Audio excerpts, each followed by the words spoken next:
Perfect. Then I will start off with a little bit of opening words. So first of all, thank you so much everyone for joining. So this is the first female chess trainer webinar we're hosting from the ECU Women's Commission. And the idea is we have quite a lot of different events. So we organize tournaments and online events for players, but we're also trying to get more women into all facets of chess.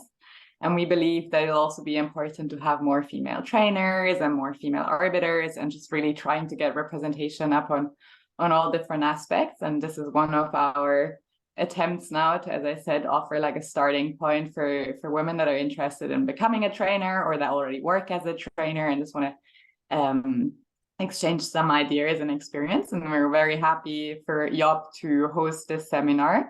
So Jop has more than 20 years of experience as a chess coach and has taught very successfully a lot of students. Many of them became title players.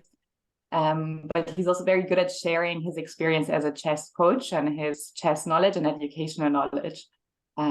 So that's going to be very interesting to learn from his experience as a chess coach and everything that he learned on his way of the last 20 years of teaching and building on that. So thank you, first of all, Jop, for doing the seminar with us today. Thank you for all the kind words. And then a little bit about the structure. Sorry. I say very flattering. Thank you very much. Nice introduction. Yes. And then just a little bit about the structure. We're working in 2 blocks today. So the first block was from now till 2. And then we have a half an hour break. And then we have the second block from 2:30 till 4:30. And we'll get started in the first block with the introduction on how to prepare your lessons. So basically how to create a good learning environment and how to really get students interested in chess and make them eager to, drive the learning experience themselves. And as Jop said, this should be very interactive, so also share a bit of best practice. And then in the afternoon, it will be a bit more explicit, direct instructions on how to construct your own chess lessons. And with that, I'll hand over the word to Jop, who has much more experience than I do in teaching. I'm very much looking forward to the webinar. I think it was a very, very good summary of what I'm planning to do with you. One more time, the best thing, and I think always the most interesting thing, is that we can engage each other in having this seminar and webinar together.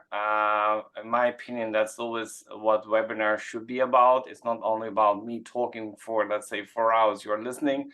No, we are doing this together. Please ask all your questions, all your thoughts. I'm here to help, to share my experience, give some theoretical concepts which we might use. Then we can discuss it, what could be the pluses or the minuses from these kind of constructions, or what kind of ways it can help us to provide more interesting lessons, better lessons, in whatever sense. We can improve our lessons. So that's the whole idea. That's also why I feel like in my classes, always, mostly I'm asking to have the camera switch on the majority of time. I don't mind if you just switch off for just a couple of minutes because you want to leave or something else, but in general, keep it as much as open, because I think even if you ask the questions or to the other persons as well, it's more interesting when we have a face to it, and also you see a little bit all the non-verbal elements, which of course in online training is always very vital. I mean, and when you are in class, you always have a lot of extra information you get when a student is asking you these kind of questions, but online we are more limited.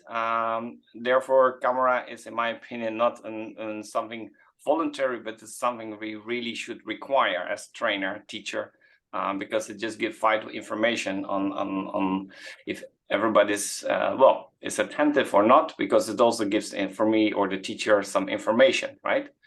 If the half of them is looking the other way around, then you're thinking, okay, then maybe my story is not that interesting, or maybe I need to switch or something like this. So all kinds of things gives us information, and that's what we need as a teacher, to be in contact with your students and to see what we can create. So short introduction about myself, although Lily already introduced me in a very nice way, but I was already a successful chess player before. Then I decided that I want to become a teacher already for quite some time. I trained on all kinds of levels, went also as coach to all kinds of tournaments, champion tournaments, and the last kind of decade I spent much more time about teaching the teacher. I have also a teacher degree. I make this experience and knowledge, I take them to my classes, and I'm really happy to share it. Also, I didn't want to do it earlier because I felt like you first need to get some great experience yourself before you can do this, and that's also why I waited quite some time before doing it. And now I'm also working with the Dutch Federation on e-learning program. Also, I think it's quite interesting after COVID. We understand the extra benefits from online lessons, and e-learning is, of course, in a very interesting way. So far, so good. I have a small poll with 3 questions. I would like you to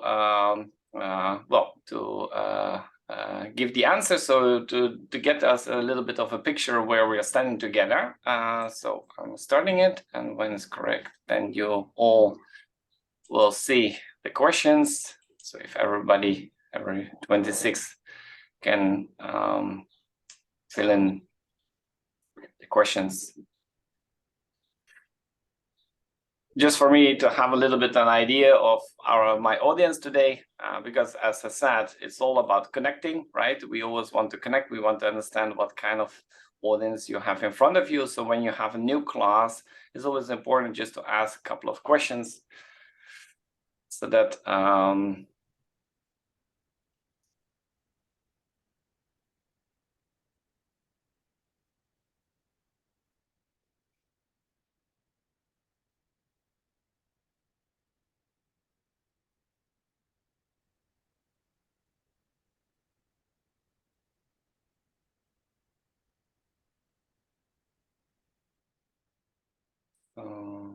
almost everybody filled in. Last couple.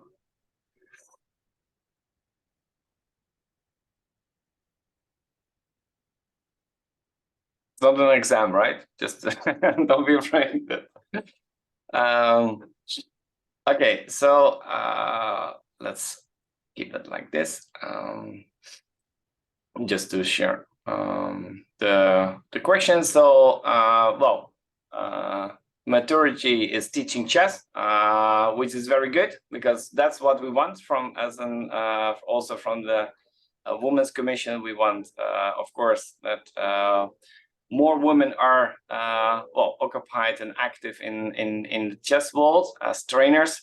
So I'm very happy to see that, and the other ones are giving it a little bit or want it. So that's, of course, wonderful. There are some couple of challenges. This is very good. Yeah, what is very often is that you sometimes feel like I'm giving this lesson, something is not working in the way how I want it, but I don't know exactly what to change. So we can discuss it. Also, when later on in our webinar you feel like now I can formulate it, always do so, please. So you can always write in the chat. I will promise you that whatever we can't answer or discuss during the webinar, I will always give you in private some answer. So always feel that all your questions will be heard, will be helped as much as I can. And that's also very useful for us as Commission to understand what exactly where we're standing. And well, most of the people are hoping for some specific questions, and you can see that these are matching up. So it means that they're very concrete questions. So let's maybe ask 5 persons who maybe can start and say something. Who had, maybe you can raise in digital hand if you had a specific question, because then we can understand a little bit what we want to solve. So is anybody who wants to start with your question? Ladies, don't be shy. I know that 48% said that there was a concrete challenge and you wanted to have some solution for it. I need to know which one, otherwise I can't answer them. I can start if everyone is shy. Sure, please go ahead. So Madina, I'm working full-time as a coach in Qatar now since 10 years. I was living in Europe before. Yeah. And we are actually using the steps method here, which we enjoy. We like it. Yes. My challenge is I don't know how to make the children work extra at home, actually. When they are coming to the center, they come, they seem to enjoy everything. And then when you tell them anything to do at home, it's like, oh, no, I'm so busy with other things. And they don't do this extra effort. And I think just the work we do when they come to train is not enough if you really want to become good.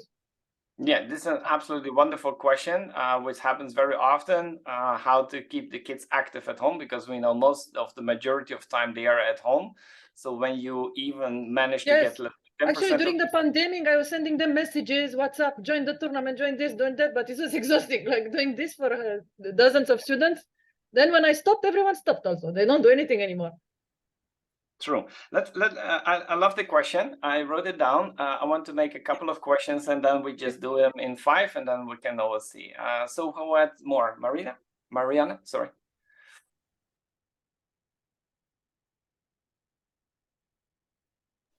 Yes, my question is, I have a lot of children.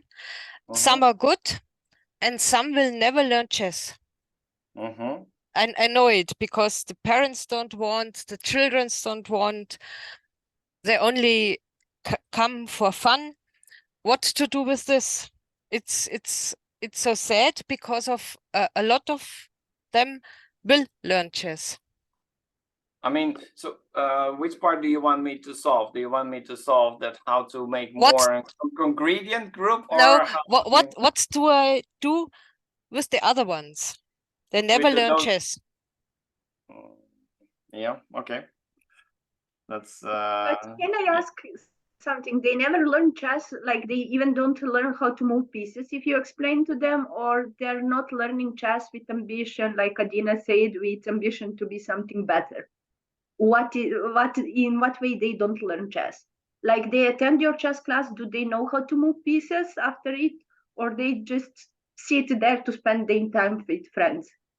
No, they know how to move the pieces. But I think when you learn chess, you must work at home. You must, the parents must help you. And there are children that don't have this.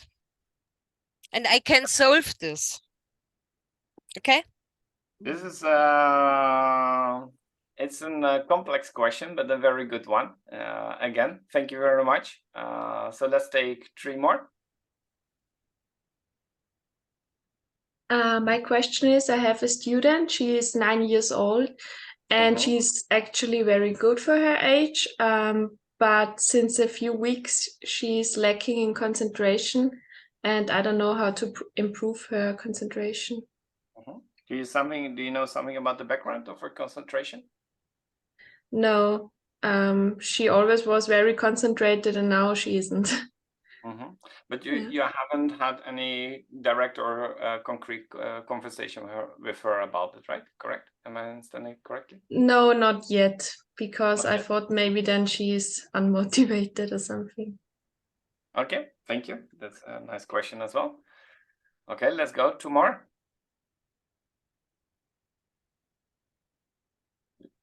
Ladies, this is not 48%. You asked me to answer your questions, and how can I answer your questions in this kind of webinar when you don't phrase the questions more or less, right? And as I said, I will understand your questions anyway, most of the time, correct? Tatiana, please. Yes, hi. I, for example, do it occasionally with the kids in my club, and some take it seriously, but lately I see the number rising of the ones that when they ask you for tactics to solve at home or something, you can like see that they use the engine, or you even see they use the engine like in playing hall to solve them. And I mean, I get it when you're a kid, it's like cool getting everything right, but I don't know how to really make them understand that they're not going to learn if they solve everything with the engine, that at the beginning of learning chess, it's not about having it right, but about learning. And I think like with all the streamers and so a bit, the pressure is like rising that they also want to be super fast, super cool. And so, but yeah, I don't know. I mean, like how you make an 8-year-old understand that. Well, Yeah.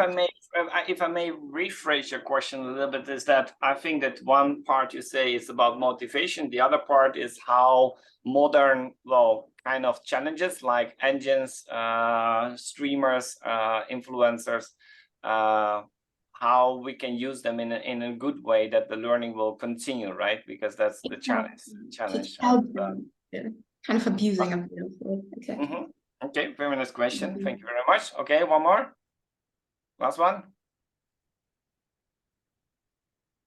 Please, last one. There should be one more. Alice? Hello, everyone. Thanks for the great introduction. And my question is that since I'm actually not working directly with the chess institution, but I have seen so many kids coming up and asking those standard questions are, what is the standard frequencies for kids to compete in a year inside those tournaments? Like, what is the standards for the kids? Like, let's say 9 years old, how many tournaments that the kids can actually work on or compete? And what is the professional track as a kid for the kids, or what is the others? What about these normal kids? So what I just tried to understand is how many tournaments a player should play, and if that matters with age, correct? Yes, yes. Okay, yeah. Nice question. I mean, professionally, if they really want to be a professional player, and for the normal kids, I mean, the normal parents who just want their kids to have fun, but sometimes enjoy some prizes. Nice question. Thank you very much. Petra? Thank you.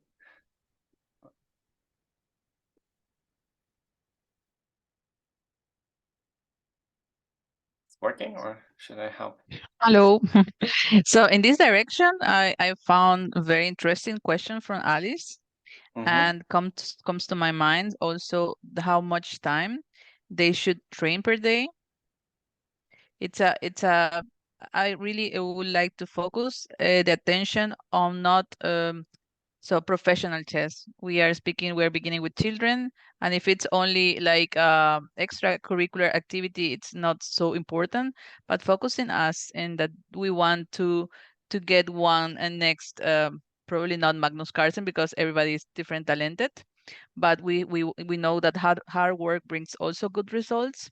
So with a little bit talent also, but of course, how much time it has to be invested per day, knowing that the children sometimes, of course, they need to play. We should not forget that they are children, right? And in my case, for example, I have my daughter, she's 6 years old.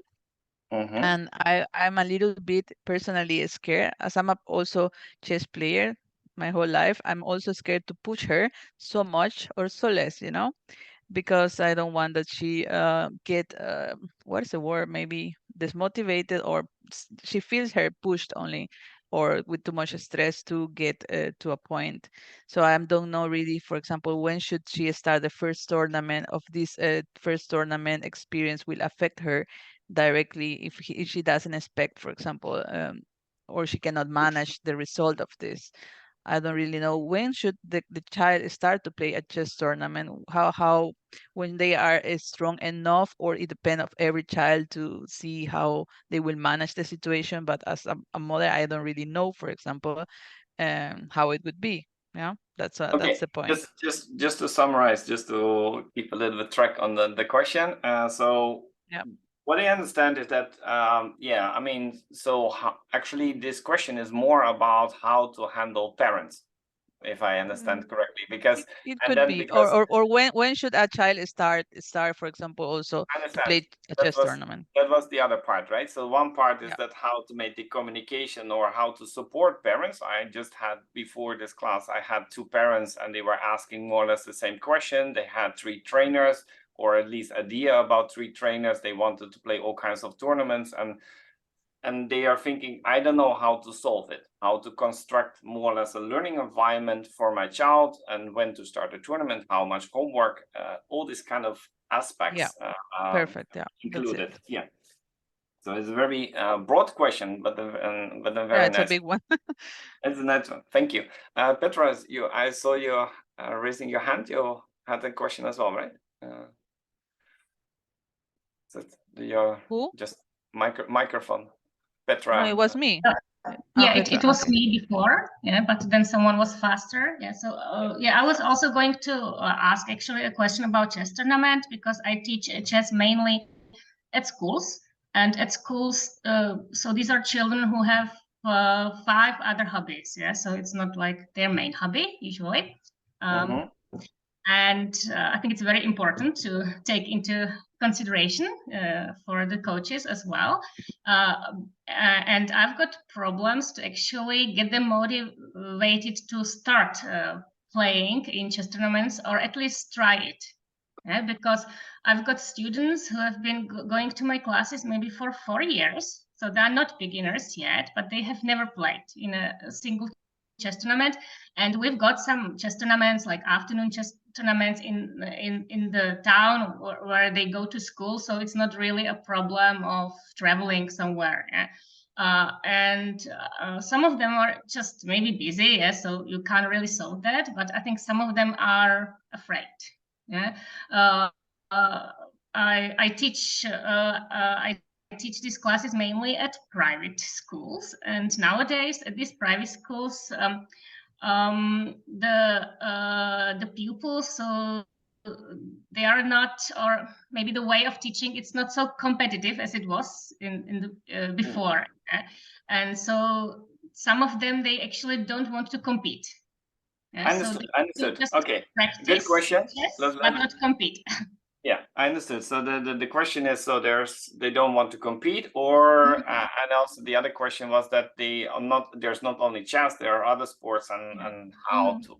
Yeah. I think that when we are talking and we see all these kind of questions together, I think it's always 2 main things. The first thing is always that how to connect, because that's the first thing, how to connect to the kid. And I think that when the connection is there, the rest almost doesn't matter.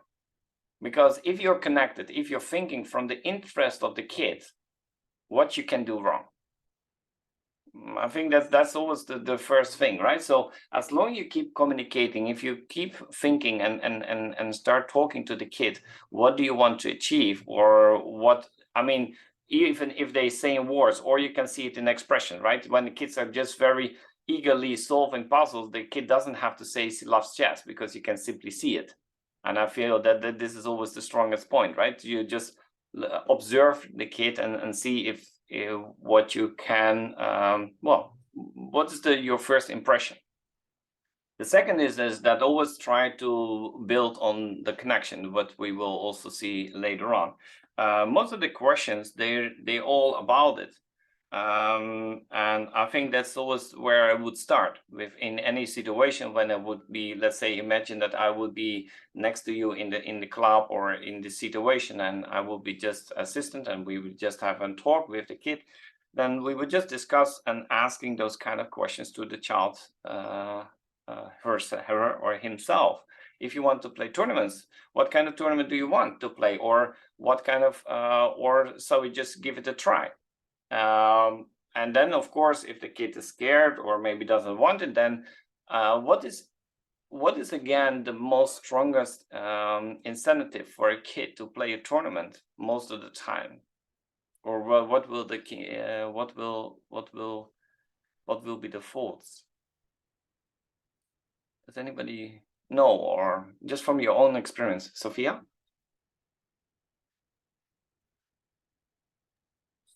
Most of the time, it's to engage in tournaments. First, you have to start in mini tournaments inside your classroom with each other, and then awards, certificates, also a rating. I could answer most of the questions that were asked today, but that's how I start most of my students. And some obviously don't want to start tournaments, and they might start later on. but encouragement is key, and being positive, having that positive mindset with them. And some of them won't do well. And the best way to really start is share your own experiences when you started in tournaments. You might not have won all of your games, and it's important to share that experience and tell stories such as that, and that will really help them too. Also show them videos of students playing tournaments. Not everybody wins, or other sports either. The idea of competing, you have to start at some point, having a starting point, and you have to continue with that message over and over again. And yes, some won't compete, but you can also give them other challenges to teach other people too, and older people, friends, relatives, and that engagement might encourage them to do that. But not all children do compete, and don't get frustrated with that. But sometimes they compete because their peers compete too, and they want to try it out, and that's okay. So, you know, competitiveness and non-competitiveness live in the same house, but sometimes in different, as I say, different rooms, but they come together too. And it can be frustrating when they don't want to, but continuously encouragement and telling them when you started, like, when did you start? Did you win all your games? No, you didn't. So that they understand that they're going to have to experience that really does help. Thank you. Very extensive and nice answer. And I think that's also one of the key points which I had in my presentation. I think always share from your own experience, or make the steps smaller. Like Sophia said, you can make in a class, you can make smaller games, very playful, and maybe even not a full game, but just a mini game, right? So that there's a small task and you can just extend it, so that they also increase their faith and trust in their own understanding and capabilities to execute or to play a certain game. You can show them what you love about it, or why you like to challenge yourself, what could happen, and how you will look back together. Also give them rewards in every way, that you can say after the tournament, maybe I will see some of your games, or if they play online, for example, you can revise them and give them some cool tips, or you will say that we can discuss it a little bit. Alexi, please. Okay, so for me, I had this problem with younger kids when I started to teach in groups. And I tried to solve it first by selecting the group of kids and putting my ambitions proper, which means you cannot expect from the kids to become world champion if they're not interested in chess. So I started to put it, I invested some time to learn this psychological part, because we struggle in chess that we don't have psychologists, and we don't have, as a coach, you have to be psychologist, you have to be the coach, you have to be parent, you have to be everything. So these kids are coming to you, and you're not only teaching them chess, you're actually teaching through chess them how to live life. So I selected them in categories. First, the kids who don't know to play chess at all. So they came there, and that one I treat the same as when I bring my child to this playground. You know, you pay 1 hour, 3 hours, or full day, and they're in playground. What I'm trying to teach them? I'm trying there to teach them the game of chess, some mini games, what is the name of pieces, if they want to paint it. So I'm trying to make creative didactical methods, which you do with preschools and lower classes, that they just enjoy the time there. Because it's first moment for me, if they don't like it, they will go to somewhere else. So that's the first group, and I can stay there as long as they want. Second group is the one who know how to play chess. But meaning that they know how to move the pieces and what is the name of pieces. It's not necessary that they want to become world champions. It's meaning like we all have know more or less how to draw something, but we are not the top class painters. So this kind of group I'm teaching slowly to enjoy chess, but also I'm combining competitive chess. For example, I give them to play the matches, which is like a round robin tournament with each other. Sorry, Lexi, just for Can you try to shorten your answer a little bit, just to Yes, wrap so it up? I have this first group, which I am doing like playground didactical part, just to like the game of chess. I have second group, which they learn how to play chess, but I enter them in more, let's say, in chance to think about chess as a hobby. I have third group, which was called chess section many years ago, where they play the chess, but they're not going for chess tournaments. And then from third group, they're going to fourth group, which are going to chess tournaments, which are like club players. Even their level doesn't mean to be club player on 2000 or something, but they are able to go to tournaments and to play chess tournaments. So that's my, let's say, separation for them, which worked. Okay, thank you very much. So yeah, so we have all kinds of ways how we can navigate this kind of process, right? So you can make groups, but you can also leave the process a bit more open. I always feel like I like to challenge the children in all kinds of ways, not to frame them too quickly into one group, because especially when you're young, some kids just develop on a little bit later age, others are maybe faster. Some have a very big motivation, others maybe it will vanish at some point, right? So you want to give the space to all the children to develop in the way how they feel comfortable. Let's go to the presentation, and then I will discuss. I keep the questions in mind in case I might forget, or you feel like your question is maybe not completely answered in full. Then please remind me. So one more time, also I want to thank of course the ECU and the ECU Women's Commission for making this happening. It is very nice to have this kind of initiatives, and also just to keep in mind that this kind of seminars, we also want your feedback. So one more time, also in hindsight, please give our feedback if you want more. What kind of trainings do you want? Because that also will give us valuable information for future. We already discussed that in the beginning. We will think about the learning environment. We already have the questions mainly about how to construct a learning environment at home and at the club, and with all the challenges and angles we can take from there. In the afternoon, we will look to a very concrete way of constructing your lessons with the explicit direct instruction, which is now very famous and actually quite useful. The question which we already saw before, and also Sophie already mentioned, I always think that it's very important to answer the question first yourself. If you haven't yet done it before, is ask yourself, why do you teach? And you can say, but I want to teach kids, and that's the point, right? But try really to understand what's your main motive, what is driving you, because of course you can save money, but we know that we do a lot of things in life which is not concerned about money. Sometimes even a kid asks you a certain question, time is already up, and you stay half an hour longer, right? Not because you get paid, because you feel connected with the kid, or you feel connected with something. So always try to understand what drives you in the deepest. And for example, for me, one of the things why I teach is that I felt when I was young that I didn't fully use my capacity and goals which I would like to achieve, because there were no trainers, or the trainers which were there available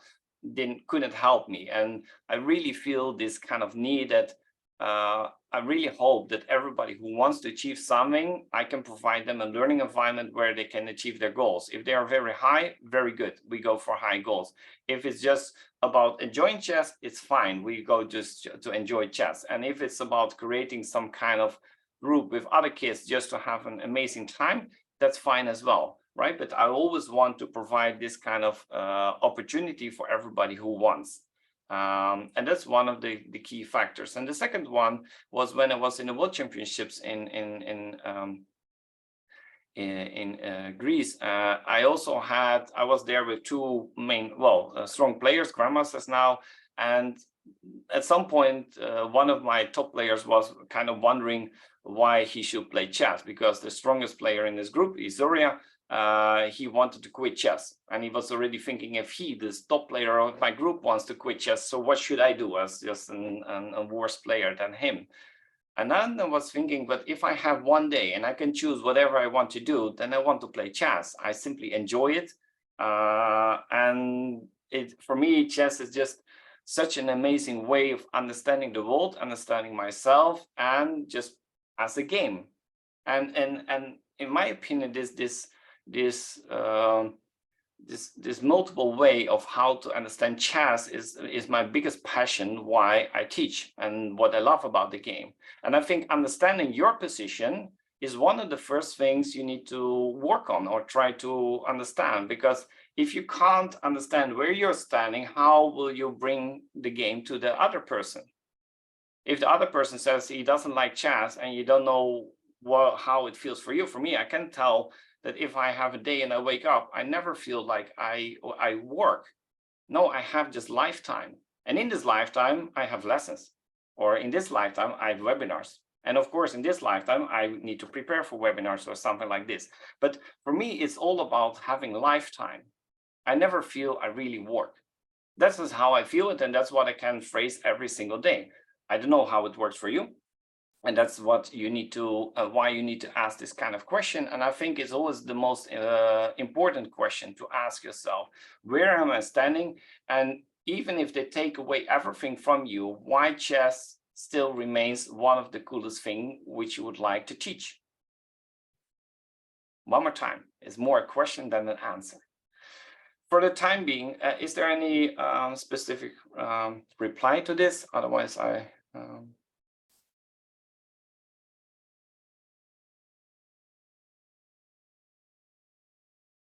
Okay, if not, then I also think another good question which you can ask yourself, try to imagine some of the teachers you had in your life and ask what are the good futures and maybe the bad futures they had. Because the interesting thing, in my opinion, is always that every teacher teaches you something which is good or something which you think, I don't want to be it. And if you don't want to be it, then also try to make it possible to make it work, right? So I think that's also something very important. Ask the kind of questions for yourself. One more time, also presentation will be given after the webinar, so you can also reread it and go through the questions. And I think this is one of the cool questions you can ask yourself. We continue.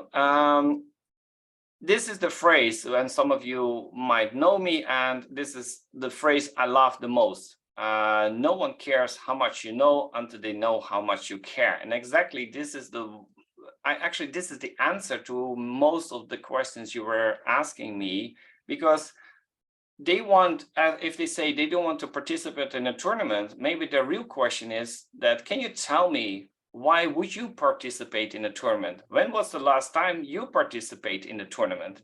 And if you say, I never participate in a tournament, what kind of argument do you have to say to the other one, he needs to participate in a tournament? So I think the question from them is mainly the question for you again, is that understand that if you think that something is important, kids only look to your behavior and not to your words. Because the kids already in the beginning, it's very simple. Why a kid only looks to the behavior, not to the words? Let's examine together. Can somebody tell me why kids always look to your behavior, not words? What is the background from it?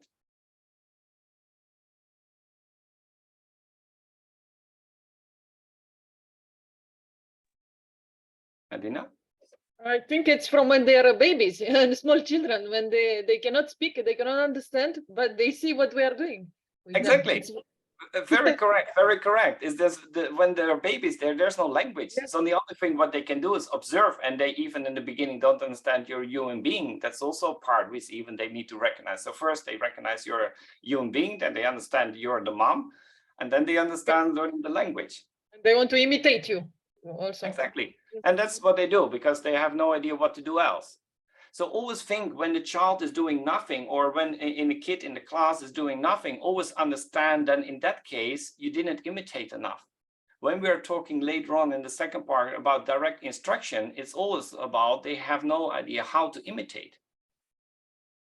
So when the kids are passive or a little bit silent or something like this, try to understand they want to look to you. For example, I had a kid last week, and first he was he had a nanny, and the nanny was coming and he was kind of dragging the boy to the kind of class. It was individual class. Well, dragging a kid to the class is already a big bad sign. So then he was sitting there for 1 second, run away. So then she pushed him one more time and he was sitting there, and I said, okay, so I'm happy you came, because at that point he was sitting, and I said, so what shall we do? I don't like the book. The book has too many exercises. Some of the step method has a lot of exercise. So he was saying, and then I said, I'm not going to make them. Okay, then I said, so you're really not going to make? No, I'm not going to make them. Okay, then I'm going to make them. And then the boy was looking at me, and what kind of weird course is that? You're saying you're making the, yes, I'm saying I'm going to make it. I have only one problem. What problem? I can't check it if the answer is correct or not. So I need your assistant later on if my answers are correct or not. And some of them might have some mistakes. And the boy already kind of was a little bit puzzled because he was not expecting this kind of challenge. And he was not expecting this kind of reaction. So I was making these puzzles, and he saw that I was making the puzzles, and I was thinking out loud. I was thinking how he should solve them, but I just was making the steps in my mind. Then I showed him the answers, and he was kind of making the story. And then he's very creative and always very fantasyful, because it was not the first lesson we had. And so he started to think about dinosaurs, and somebody could eat. And if I was one wrong, then I was further in the dinosaur. And when I was one correct, I came out of the dinosaur. And he had to know. And let's say in 50 minutes, he forgot more or less about everything about the beginning, and we were just working. And in my opinion, that's always very important, that when you have this kind of situations, you need to think about something. So what happened here and how it's connected to the thing which we were discussing before? Can somebody tell me what kind of example was this?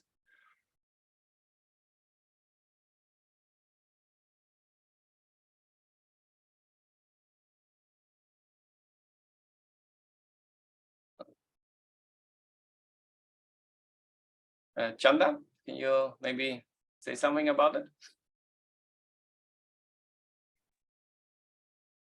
Hi. Hi. I really like it that you just did what he should do. So it's like I'm more interested in the exercises like you as a student now, but I really like to do it. I love to do it, so I just do it. That's what I do with my kids on the computer. We play on chess most time. And if they are not interested in anything, I do, do what you want. I play a tournament and finish. And after 5 minutes, all play a tournament. So they just follow you. They just imitate you. And that's really good. I like it. Okay, thank you. Sophia? I don't use the word imitate. The word I use is model. So I keep modeling what to do and engaging them. And whether it's using a lot of time lead chess, they see that I'm active. I show them my games. I have a class every morning. I have a class at 7 a.m. and I have different centers in my classroom. So some students will be problem solving, some will be interacting, playing. And I'm very fortunate that I have huge smart boards in my room. So lead chess is on, and some students are doing puzzles. Some students are interacting in a casual game. Notice I said the word casual. And then I, continuously back to that other question that there was earlier about kids maybe having computers solve their problem. You'll see in my classroom, there's a lot of signs about fair play, what's up in the classroom, materials, visual aids. But integrity right now is very, very important. And straight away in your early classes, you have to bring in that expression, fair play, illegal, and they have to understand what that means. And I see that you say here, repeat, repeat, repeat. That is so essential. And for early teachers, you might get very frustrated with that. But early learners between the ages of 5 and 8, this is critical. And don't get frustrated at all in any of that. It's just part of your teaching, and you can really engage it. And them seeing you doing and over again really does inspire them. And then ask them to send, when they go home, ask them to take a picture of themselves playing. And then the other thing that I think is key, and this is very hard for most people, is to understand, and this took me many years to figure this out, and I've been teaching for nearly a long time now, like 38 years, is the crucial part is to make sure that they have an actual chess set in their homes. Some of them don't. And having that chess set is key. And then the other thing is expectations with the parents. Parents don't have much time. And that's what you have to understand, that they, and especially after the pandemic, if a parent can give a child 20 minutes of their time to play a chess game or play with them, that is amazing. That is, I live in New York City, and I feel like we work here 48/7 lately. So expectations that if you can connect with a parent too, and notice something about your student that day and send them an email, say the student did this today, a positive thing. And even if it was a negative and then it turned into a positive, you'll get some great feedback. So I'm not going to answer so many questions today. But thank you so much for this beautiful start of this webinar. Just the one question, coming back to you, Petra, I noticed you, Sophia, but just what was the importance for you to call it modeling and not imitate? What's the difference for you? It's just a term that we use in the classroom in the US lately. We don't say imitate, we say model behavior, so that you show them what the behavior is. You sit there actually with a student who knows what to do at the board, how they sit, how you act. This is all part of the social emotional learning key components, and knowing that kids will, like what you call, act up at any period when they're frustrated, when they're having struggles in the classroom, which they do over and over again. Chess is hard. And a phrase I learned this year in my professional development, chess is hard fun, and that's okay, right? It's got to be a challenge. Otherwise, we'd be bored. And I never use the word hobby. Hobby is the word I learned in England a long time ago, and when I was a little kid. And all my chess is from London, where I started. And chess shouldn't be a hobby. Chess is a life skill. It crosses so many subjects now. It's amazing. It crosses STEM. It crosses social studies. It crosses language. They're having a conversation. So it's never a hobby. It's a life skill. You can use it in anything. And always my introduction to parents when I'm speaking to them, chess has been around for 1,500 to 2,000 years. It's format. Sorry, Sophia, just the question was about modeling, and just okay. Otherwise we can't get to the answers. I'm sorry. Well, I have a co-teacher, and we model how we behave. We sit there, and we do that many times. And it can be modeling doing our work. It can be working with a partner doing our work. And so we consistently try and put that in there. And even when we first start, like in a new semester, we'll go over the rules of how we behave in the classroom, how we raise our hands, when they want to call out, when they want to engage in something. And that constructive, we call it responsive classroom. So that is part of the modeling of behavior. All right. Thank you. No, I think what is very important, maybe the difference between the wording. Modeling has much more also the proactive approach of the teacher. Modeling more or less really gives also the responsibility to the teacher to show what you want, instead of that they just do, because imitate normally takes the position of the child. The child is just looking and imitating, while modeling means that you proactively create and learning surrounding where you give an example, you thought about how you want to be an example and how you maintain it, and how you ask them to repeat it, the knowledge and skills. So I understand why modeling is maybe a very nice word to as a concept, which also we will discuss in the second part of the webinar. Petra, because you are waiting already quite some time. And this is also a little bit for everybody, just try to phrase it shortly so that we get to all the information we want to discuss. But yes, please. Yeah, I just have a question about the previous story you shared about the boy who didn't want to do the exercise exercises. So my question was, like, how many students did you have in your class at that moment? Because to me, it also happens a lot that, for example, 1 or 2 pupils, they are not really interested. Yeah? But I think I'm quite creative and I would know how to make them involved, but it costs me a lot of time, and then I don't have time for the other students. Yeah. So sometimes I like hesitate whether I should give so much time to one student who really needs this extra encouragement and who are not interested so much in chess, but with my help they would be. But to me it's a little bit artificial because their interest is not so like spontaneous or natural, if you know what I mean. True. There are several aspects to it. I also would say that age matters quite a lot.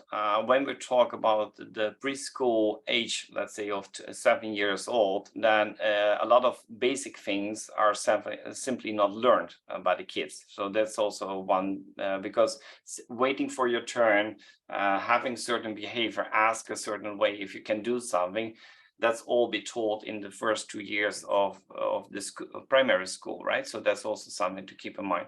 I would say that normally when I feel like more children have the same problem, I discuss them in the class, because then also every kid needs to think about it, how this kind of skill or notion concerns them.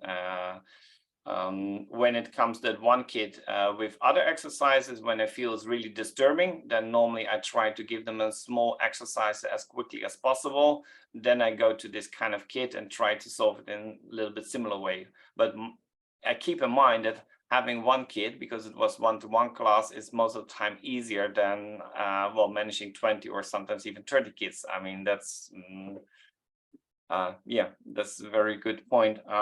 So normally I still try to, but what I also wanted to say is that, and that's also what this kind of slide is about, that I always try to build trust and connect. So if I feel like more students are not willing to do the material, then it means they are not connected to the material yet, which means normally that I start my classes with something non-chess. I start, for example, if you have a twofold attack, I'm talking about how you can collaborate. Where did you collaborate together today? If you want to clean up something, how it goes faster? Everybody does something for themselves, or you clean up together, or maybe you, I don't know, let them think. And it doesn't even matter what kind of answer they give. Every answer is good, because every answer is an activation of their brain to the topic and connection to the topic. So what is very important to me is that when I start a topic, I actually don't care what we are discussing, as long we connect to the topic and we connect together to the topic. So for me, this is always the major and the most important thing. So whatever we discuss is never about going to the solution. Here's point A, there's point B, and I just draw a line and we go there. No, it's always a little bit like I need to understand what he's doing. And also the point is that if I was challenging him and the kid was still uninterested, then I think that wouldn't be the correct approach. Then I would try something else, because, okay, this time it worked, but I know that if he's doing it next time, I need to think about something else, because then he knows the trick. This time it was fun, and next time maybe he will try me again next time, because he thought last time I was challenging him as trainer and it was quite a fun. I liked the fact that I challenged him, so maybe he will try it again, right? So that's always something you need to figure out, that if this is also working on long term. Of course, if he is doing this every single training again, I'm going to talk to the mom. This is not the game how we're going to do, right?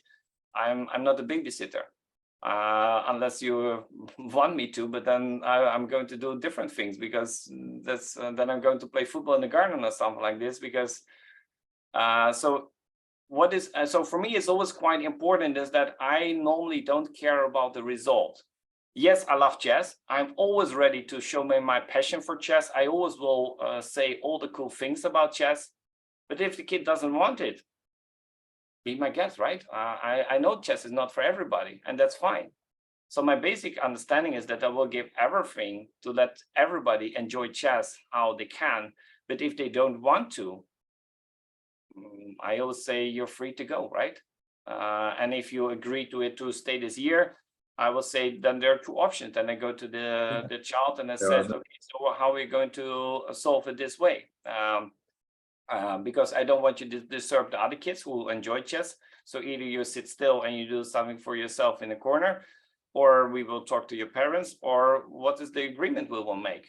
I still prefer you do some chess, but if you really refuse to do so, and I know that, I mean, fortunately, I'm always working in voluntary situations, which means that no kid is obliged to stay in the room, because I know in school that's an issue, right? Because there's a law which sometimes kids needs to be in the class. In my classes, kids never need to be in the class, which means that it's very simple. If they don't want to, I'm just going to the parents and say, okay, how are we going to solve it?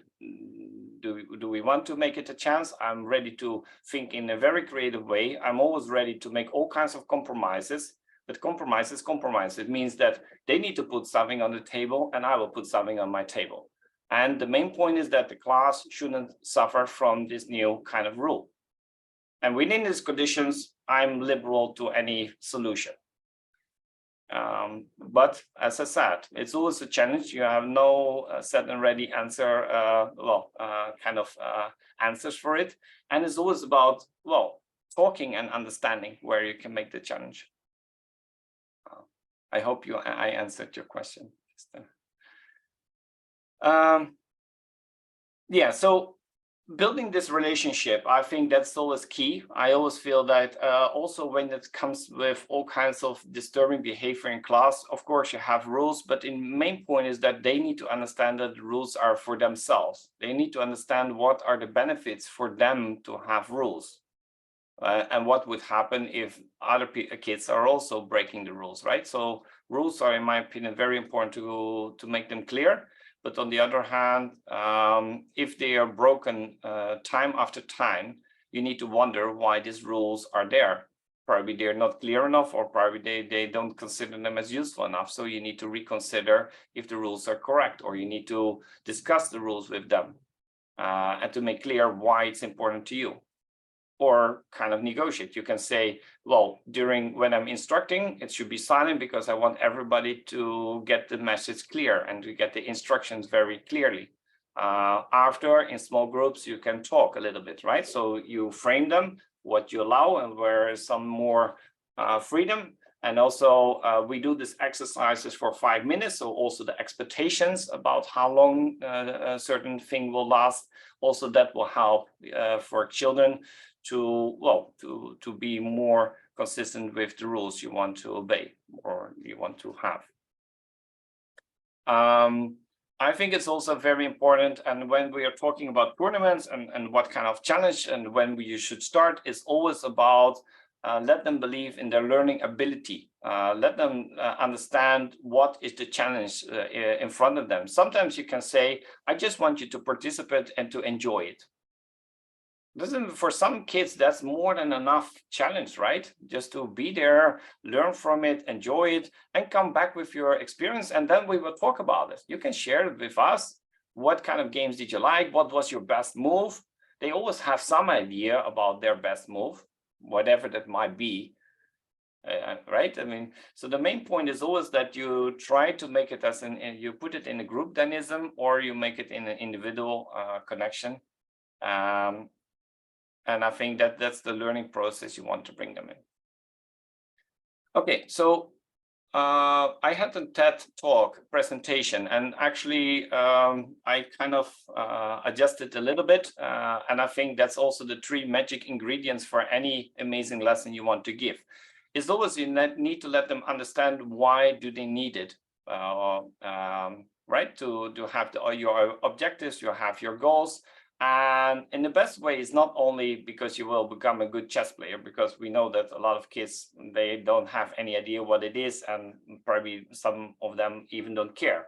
So try to make it concrete, maybe, and better even try to let them understand what it might have solved in previous situation, right? So the more you can reflect to their experience in class or in tournaments, the better it is. So the needs to solve something or need to avoid maybe some pain can be sometimes too, but of course we try to give it as much as possible and positive connotation and why something is useful or fun.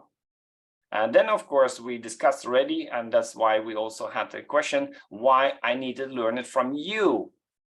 because you can say chess is useful, but why I needed to learn from you?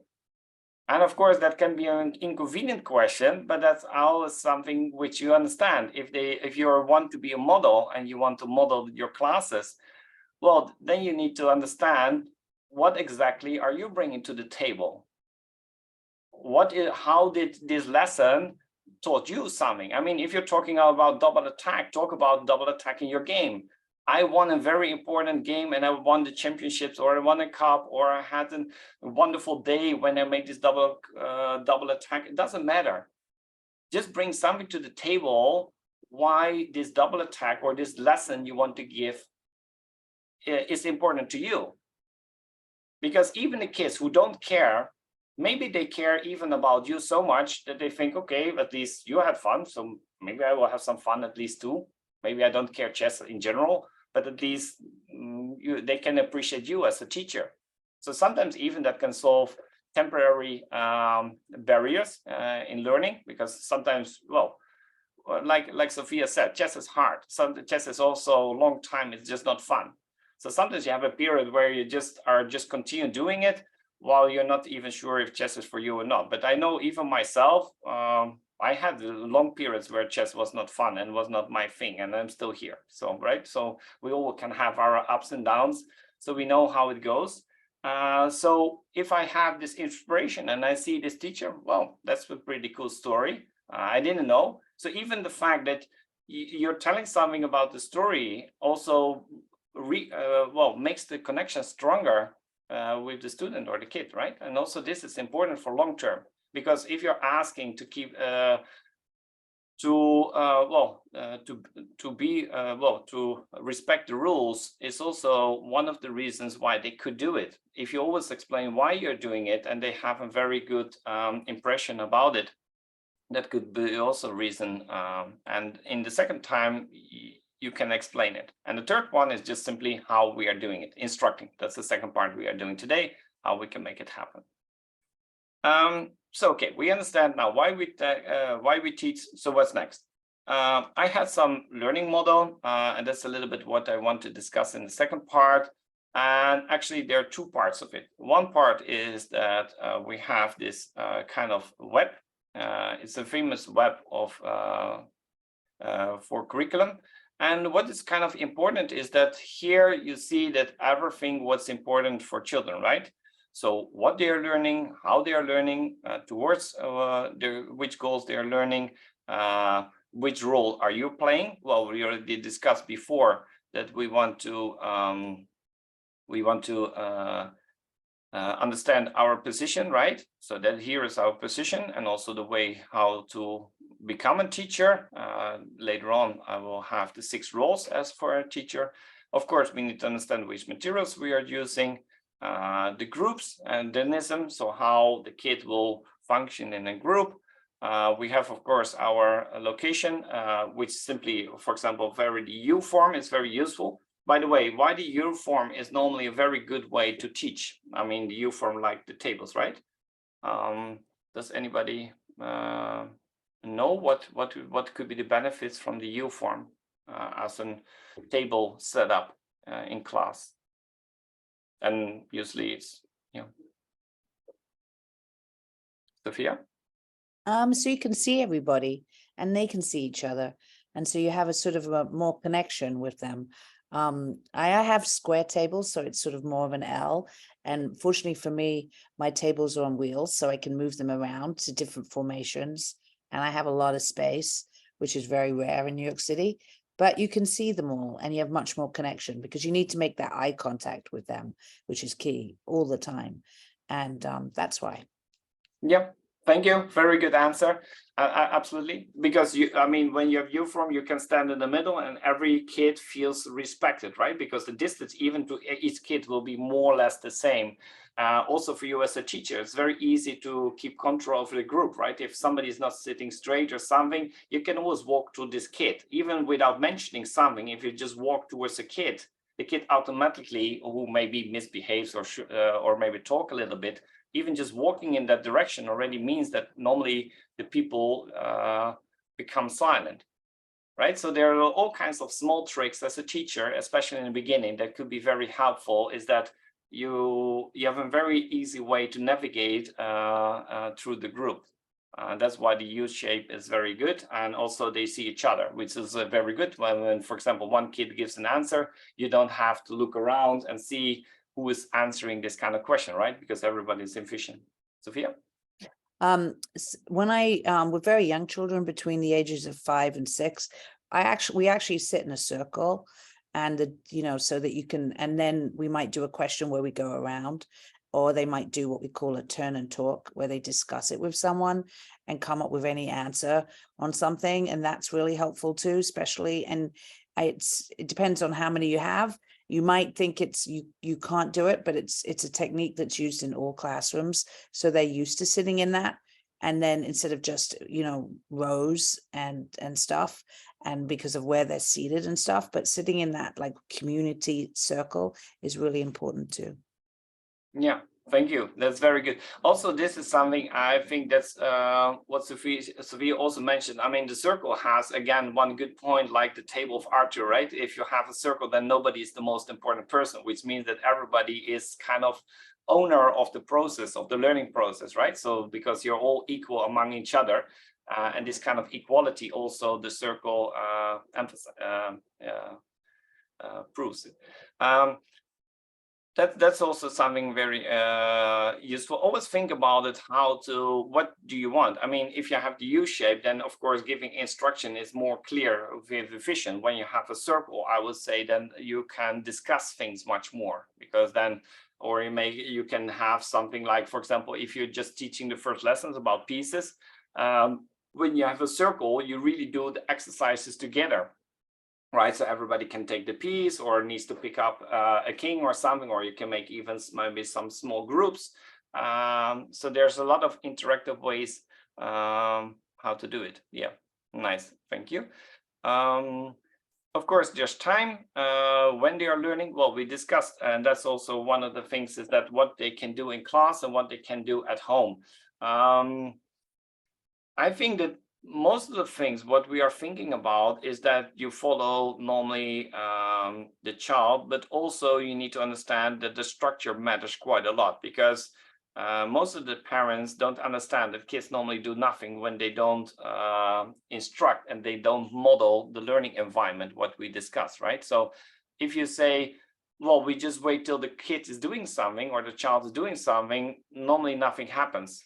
You need to model it, and you need to create a learning environment where you give a good example. I still think that even I always advise and even encourage parents to learn chess themselves, even though they are maybe not on the same level. But for a kid, when the parents is working in a step book and they need to work in a step book, of course, the modeling is much more easy than when the parent says, you need to work in a book, and I'm just, well, drinking my coffee or something like this, right? It's just, that's a different message. So that's something. And also to understand the child. I mean, of course, not every child will become a champion, but if some of the kids want to play and participate in tournaments, it's very important that the parents understand the toughness of chess. And you only can experience the toughness of chess if you have some experience yourself, because it's so easy to make a blunder. And I always advise especially the parents who talk to the kids like, chess is so easy, or you shouldn't blunder this piece, or you made them even worse. They go to chess.com and watch the percentage of correct moves, and then judge the progress of the children towards this chess.com numbers. This is the most horrible thing to measure your progress of your child. And then I think just play for yourself 1 month, and we can finish this kind of discussion, because you will never judge yourself in such kind of way, right? So I always feel like I always like parents to be involved, because the moment they start playing chess, they become modest, because they understand how tough chess can be. And that's the easiest way to handle difficult parents. Just let them play them themselves. Of course, it's not always that easy, and of course they're not always willing to do so, but at least you can understand that if they are this way and they are not ready to play themselves, already you will see, okay, you're not ready to play, so why you come with all your big statements if you're not ready to invest it in you for yourself, right? So also this, I feel like it's a very good way to engage parents, to let them understand the difficulty of the learning process. And I would say that even actually this is also one of the things, right? I think for now over 10 years, I'm always learning something new as a teacher, and I understood this is a vital part, not something I do once in a week and then I stop. No, I do it every single week. I'm learning something new. Why? Because I want to remain modest, and I want to be I want to feel and experience every single week how difficult it is to learn something new. And the longer you teach, the more important it becomes that you will get this experience yourself every single time again. Because if I have a tough week and another student says I had a tough week, and said I understand. And what I sometimes try to do is maybe you can think in this direction to find something, or what would you do, right? And you can discuss it together, because then already you can't maybe solve the situation, but at least they feel understood. And sometimes that's enough. That's enough for 1 week to get some new motivation, to get some new energy. And that's also what is part of the lesson, right? So to re-energize yourself again, to work again, or to start over again. And I feel like every teacher, and I definitely can advise, I mean, if you're in the beginning of your teaching career, then I would definitely say spend your time on learning from a lot of teachers, other teachers. Just observe lessons, a lot of lessons. And it looks very weird because you feel like I can teach, but just to see how to handle and solve situations with how other teachers does it is very inspirational and very useful in the very beginning.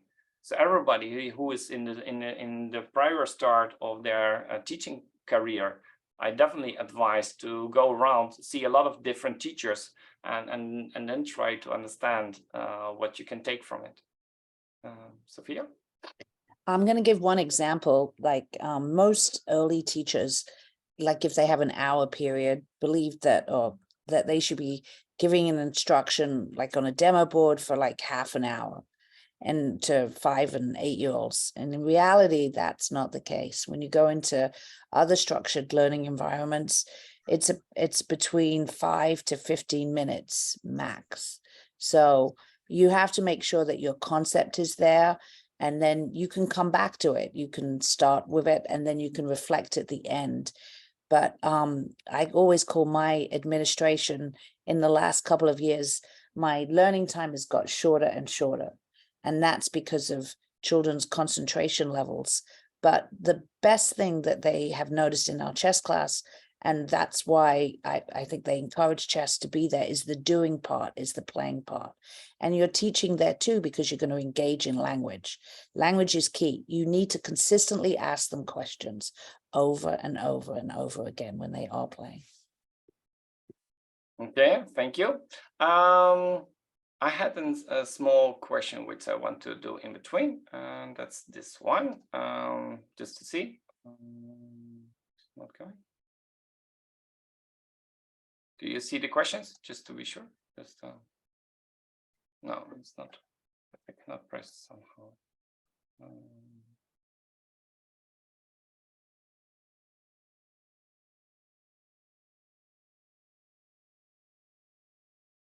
No, it's not working. The question was still the first one. Is everybody familiar with breakout rooms? Or more or less. So what I would like to do is that we create, let's say, we make 5 breakout rooms. You have a small, we have one question which I would like, and as I said, Sophia gave me also the idea that she indirectly said I was speaking too long, because he was saying that we need to change the learning environment from time to time so that you have a different focus. I know that for Zoom lessons, this is very important and vital. So therefore, I give you, let's say, around 10 minutes where you can discuss from everything what you took from our conversation so far. what is now a good way to motivate and stimulate children to have a good learning environment at home, right? So the question is how to create a good learning environment at home and how much time more or less. You can discuss it in the group. Always make one who takes time into account and one who writes and will represent the group later on. Any questions? Okay, then breakout rooms.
Okay.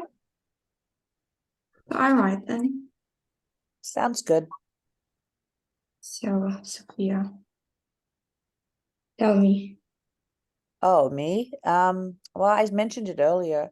A good home environment is to make sure that that you know where their chess set is. I mean, most of the time, you know, I have converted my classrooms now where most students know how to get onto Lichess, and I send information to the parents of how to do that and how much time that they should be on, because after the pandemic, there's that digital detox kind of thing. Parents sort of are shying away from being online in that online environment. So playing with an actual physical set is key, and knowing where their work is and stuff. Workbooks usually get lost at home. I want to point that out. They disappear. I call it the big black hole. So parents have no idea where their things are. And actually some of them to teach how to play in tournaments because they go for national championship. Some of them were playing. And with this young one, it was the worst part of my life. I cried every day for first 3 months, every day, because I couldn't curse, I couldn't be bad, I couldn't say anything. And the kids were spoiled kids because the parents were rich. Yeah, this is the problem also here in the Gulf countries. You know, the kids are very rich. Yes. They can do anything. They are coming. Look, I came to chess. You want me also to work? No. Yeah, I told them we are not working. I tell them we have first rule. First rule was we are friends here, which means we're not competing to each other because we want to go in the tournament and be the best. So we are friends here. Here we don't compete. Doesn't matter.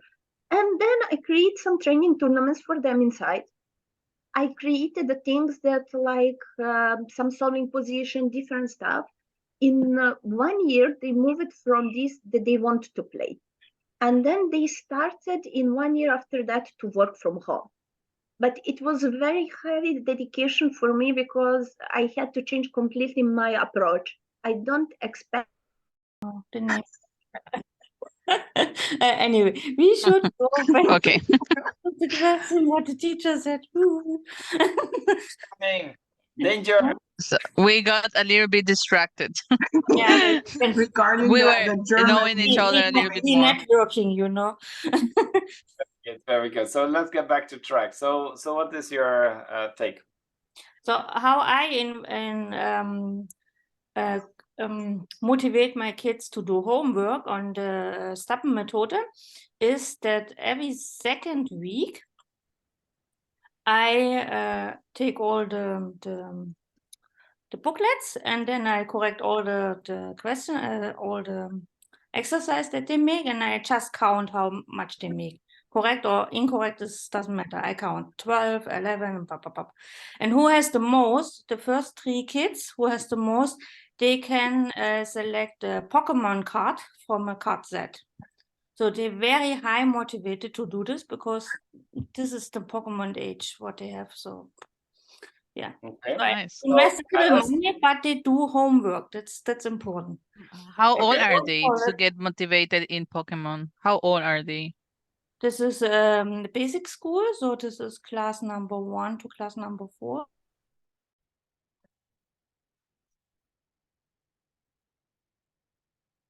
It's kind of silent here, Fitra.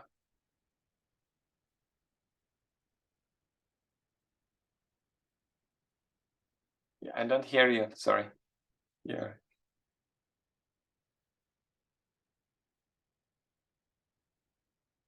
Can you try? Because otherwise I don't hear you. Sorry.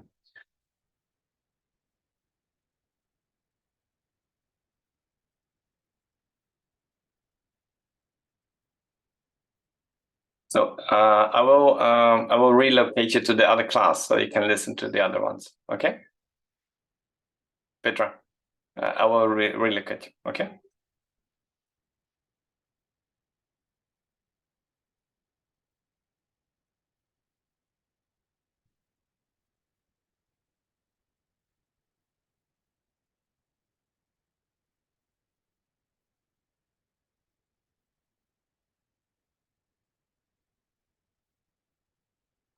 Maybe not too much time, because like if a parent like makes a child do like 10 hours of chess a day, that might not be productive.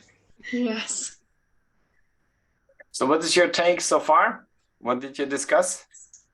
We discussed that maybe the student should have a time a day, like 6 p.m., where they should learn chess, and that it's important that they have material at home, and also that the parents are introduced to chess and to the work you do with the children. Okay, so what do you think about the fixed time? Why do you think fixed time could be very useful? That there is a regularity in the training they do. Okay, very good one. And is there about what they should do, how it should be determined? Did you have any thoughts about that? I mean, what kind of homework or what kind of chess work are you want to involve them? Possibly like puzzles and maybe even like playing games with people online and looking at them, and also like they could try practicing with their parents if their parents already also like know. And if the parent isn't as good and like they want to try openings, like the parents could like look at the books and the children like can do it without. Exactly. I like this approach quite a lot, is that I'm saying that if you have both, I mean, you can either do both puzzles if you're on the same level. If not, then especially parents, especially when it's English and not always the kids, children can speak English, right? Then that's also something can be useful to translate. I even had to talk today with one mom, and she understood what was written, but she didn't understand because he couldn't play chess. And the child understood what should be written, but couldn't read. And then I was saying that probably better that the girl is saying what she thinks what should be written, and then you kind of translate if it's written there. Because if you do the other way around, if a non-chess player is reading chess books, it's normally terrible, because that's normally, literally it's standing, it's written there. But of course, it's not the idea of chess, right? So that's, I always say that start again from the child, and then you can always control or check with maybe the translation. Yeah, that's nice. Okay, let's do 2 more minutes, and then we will continue in the big group. So you have 2 minutes to make conclusions, and then also decide who will represent the group.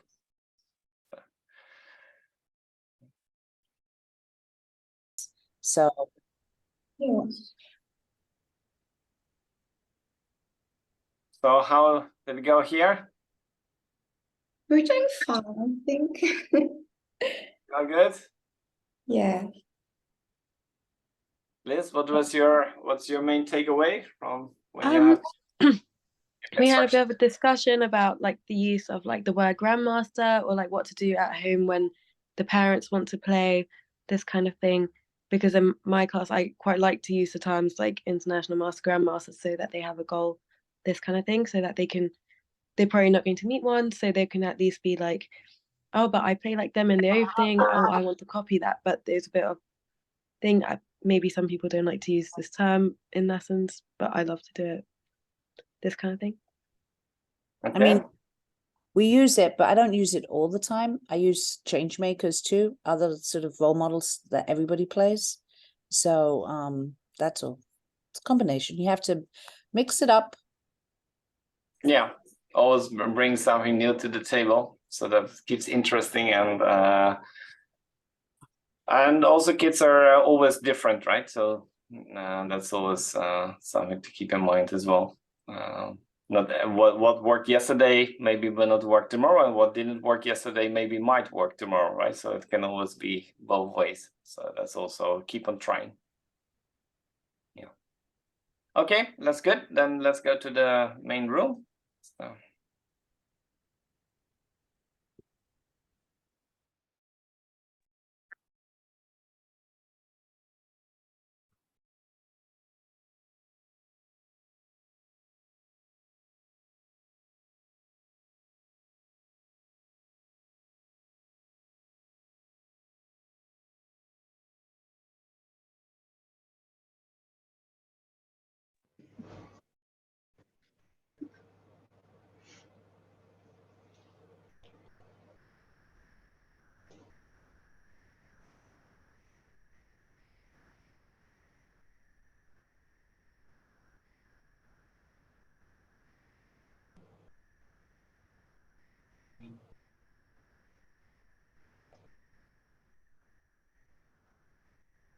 Let's wait till everybody's here again.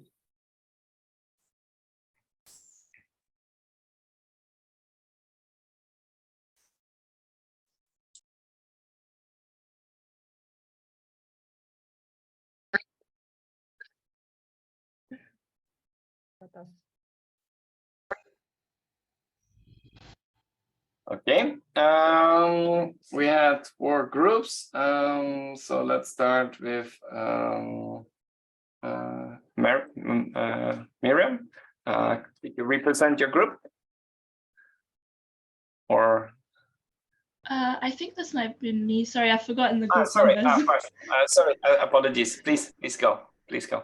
Yeah, sure. So one of the things we discussed was having the right materials to support their learnings, like to have access to like a board and puzzles, and also to have parents to support and encourage them. So it would be useful for like parents to play with them, and like if parents also like knew what kind of openings they played, so they like, and if they weren't too good at chess, they could like read through it and look at notes while they play them. Can it also be have some dangerous part when they play some openings themselves? I guess if the parents want to do that, sure. I mean, the good thing is that they can teach something, but most of the time the openings parents know are not the best for the development of the children. So normally I'm always very cautious with it, because the good things you teach in lessons about playing open position, tactical positions, most of the parents don't like this kind of tactical and open position because it takes a lot of effort. Okay. So that's something keep a little bit in mind, that how they're what kind of openings they're teaching, and are they more or less in line with what you think is best for the child to develop, right?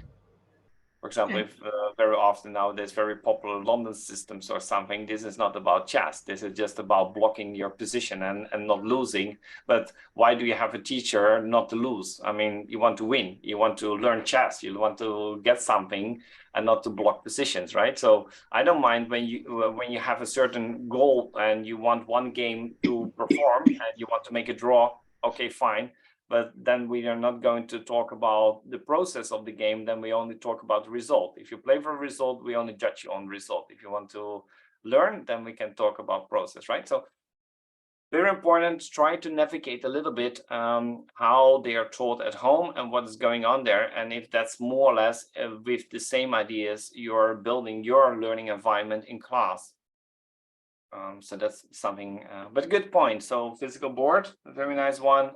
Get parents involved, very nice one. Did you add the third one? And then we go to the other groups. Pash, do you have one more? Just a third one? Sorry, yeah. We also talked about like not putting too much pressure on the students and like making sure that it remains fun and something they enjoy doing. So if they don't enjoy it, then what's the point? Yeah, and I think that's very vital. And also in this way, you maybe can expand it also to other things, right? If they have an afternoon free and they have, let's say, 4 or 5 hours free, then try maybe to do 1 hour chess, then maybe some, well, playing football or something outside, right? And just have some physical exercises, maybe then some relaxing time. Yeah, and these days we also need to think a little bit, actually not a little bit, quite a lot about all other devices and the time they are taking, because we all know that kids' brain is normally drained by all these devices and iPads and everything with the games. And it's not, we are not in a stage anymore that you can say we do nothing and we just see. No, you really have to make boundaries to it. Otherwise, all the time will be there. And normally I had one kid and he kind of thanked his father for taking away his iPad. And I know that a lot of kids, they will not appreciate it so much, but actually he didn't like it, but he felt like he couldn't get rid of it. So some of the children are so kind of, well, almost addicted to this certain kind of game because they are made, of course, in such a way that the kids maintain playing. Well, at some point they want to stop and they don't have no idea how to do it. So when parents take it away, they're sometimes just happy. And also in this way, just construct a little bit determined, because I thought also, Fash and Miriam, you had the good point is to make a fixed time, right? Just to have a fixed time at the day where after or before dinner, you just say half an hour before or after, that's the time you work in your books, right? That's a very kids-like structure and likes this kind of way that they don't need to think and they just need to do. Right, so make the table also free of all kinds of distractions, right? And best is even an empty table if possible, or close to empty, and just put the books there. Let them work. Let them get in let's say quiet mode. And that's something also I feel like quite useful. Okay, thank you very much. Evie, what was your points, or who was the one who wrote down the points? Or Chanda? So we got a very interesting point, but I don't know if it helps a little bit. So the culture is really important. We have was nice. We were 3 of 4. We are in Germany, and the Chinese, the Asian culture is like hard work, and you can tell them do your best. But the German culture is a little bit more like be careful, don't stress a child, you know. So not so much exercises. So we have also to see, I think, from an individual way, and how to go with one or the other one, and not putting everybody in the same box, I would say. That's a very good point as well. I mean, tailor-made it to every student to what you feel like is best. In general, I think kids really can handle a lot. So we don't have to sugar them too much. But on the other hand, we always need to think that how we can balance them. And I think as long you keep fun as the key part of everything and you just follow, I think normally children are very flexible and very adaptive to any regime. As long you're involved, as long you always do it in the best interest for them, and you have a good way where the fun is combined with the learning part. But how to keep it fun. Me, I'm trying with my daughter actually. My students still they are good, but my daughter is she's just considered it just like a chore, you know, that she has to do, even though she's quite good, but she's like, oh, 30 minutes of chess, so I have to do, okay, do puzzles, do that, okay, so she can do something else. I don't, and how I cannot scold her if she doesn't see a mate in one or something. Of course, I tell her, oh, this is very bad. How I can be positive in this? How? Oh, Especially that I am a chess player, I can see it's not like sometimes I wish I don't know chess at all. So I can see, wow, you're great, you're doing great. I am always telling them this, you know, you have to make passions up to here. So when they don't see It's because technique of doing fast. They make mistakes. They are too fast. You tell them, oh, it's good move. It's very interesting one. Oh, But yeah. try to find, you know, what do you think? What he can reply? Nice. So what can you do now? Slightly better one. Yeah, and find that's the what mate I'm in one. Bravo. Yes. Yeah. Yes, that's what I'm doing. The people listen to my classes. That's what I'm doing. Like 50, I can repeat it 50 times in one position. I mean, the I know, point but is, this is I really mean, beginner I level. mean, I'm talking for higher, a bit higher than just beginner. Just okay, we know how to move the pieces. Let's say after 2 years of chess. but I What know, we do after. I know, Adina, and I think the point is very fair. I mean, I'm really patient as well, but I also am just a chess player. And when you have something such obvious as mate in one, that you almost bring direct the queen one square from it, and then still the queen is not put on the square. At some point, it's really challenging your chess brain. Although I really care about the kid, and at some point, but as you can't exclude yourself, right? And that's also something very important. When everybody has a certain chess love and a certain thing you love or you don't love, and but I feel like still what is always important is try to.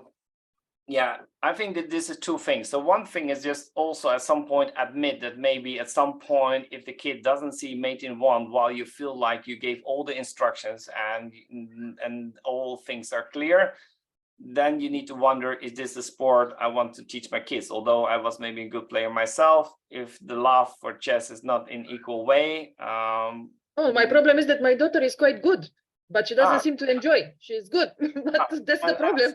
Okay, if she doesn't enjoy it, then then maybe what could be good is that there's maybe not an balance between learning chess and kind of I mean, when I was preparing myself for championships or a kind of how you call this national league games. At some point you were looking to the engine, and then you feel, and after 1.5 hours you see a position that you play your kings in, and then you always white's +1, because that's simply how the engine evaluates the kings in. But you know that Mamedyarov is playing this position, Radjabov, and all kinds of kind of good players, so you know that the position is playable, but it's just the engine doesn't appreciate it. So after 1 hour or 1.5 hours, at some point I just throw away the engine, I throw away all this kind of things, and I'm just playing through games. And I'm trying to understand how Mamedyarov would sit behind the board. I'm just trying to understand how Fischer was playing Larsen, right? And that's not, and then you forget all this theory, you forget about this +1 or something like this, and you're just trying to understand, this is just a human being trying to beat another guy. And he is, and somehow he feels like he can beat it, because if Mamedyarov is looking at this position, he also understood the position is +1 according to the engine, but probably he doesn't care, because if he is 2800 and his opponent is just 2500, he thinks he's a putzer. He's not good a player at all, because he needs to win, right? Because he's stronger. So also this is something very important, that at some point take them away from a certain environment where they learn chess, and let's go to the more creative part, maybe some studies, maybe playing through some games, even though but where they can more phrase their own stories.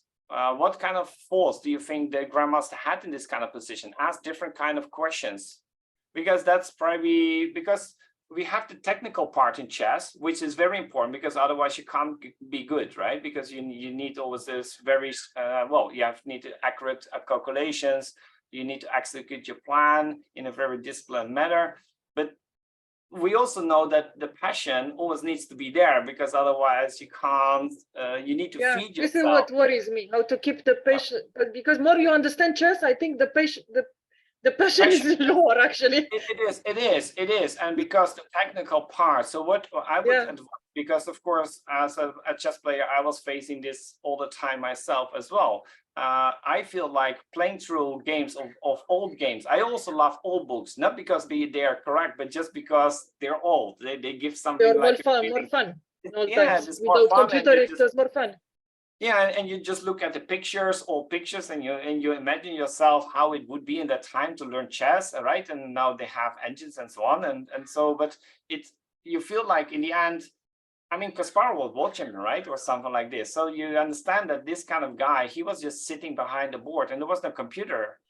So he learned, even Timon is, of course, he doesn't use any computer all his life. In a lot of ways, he's not a good player, but on the other hand, he played world championship match against Karpov. I mean, that means something, right? So somehow, even without the computer, you can become a very good player. How did he manage it? What did he do? I mean, how is he understanding chess? I mean, how is he kind of making his plan worse? Korchnoi, he was just fighting on the board.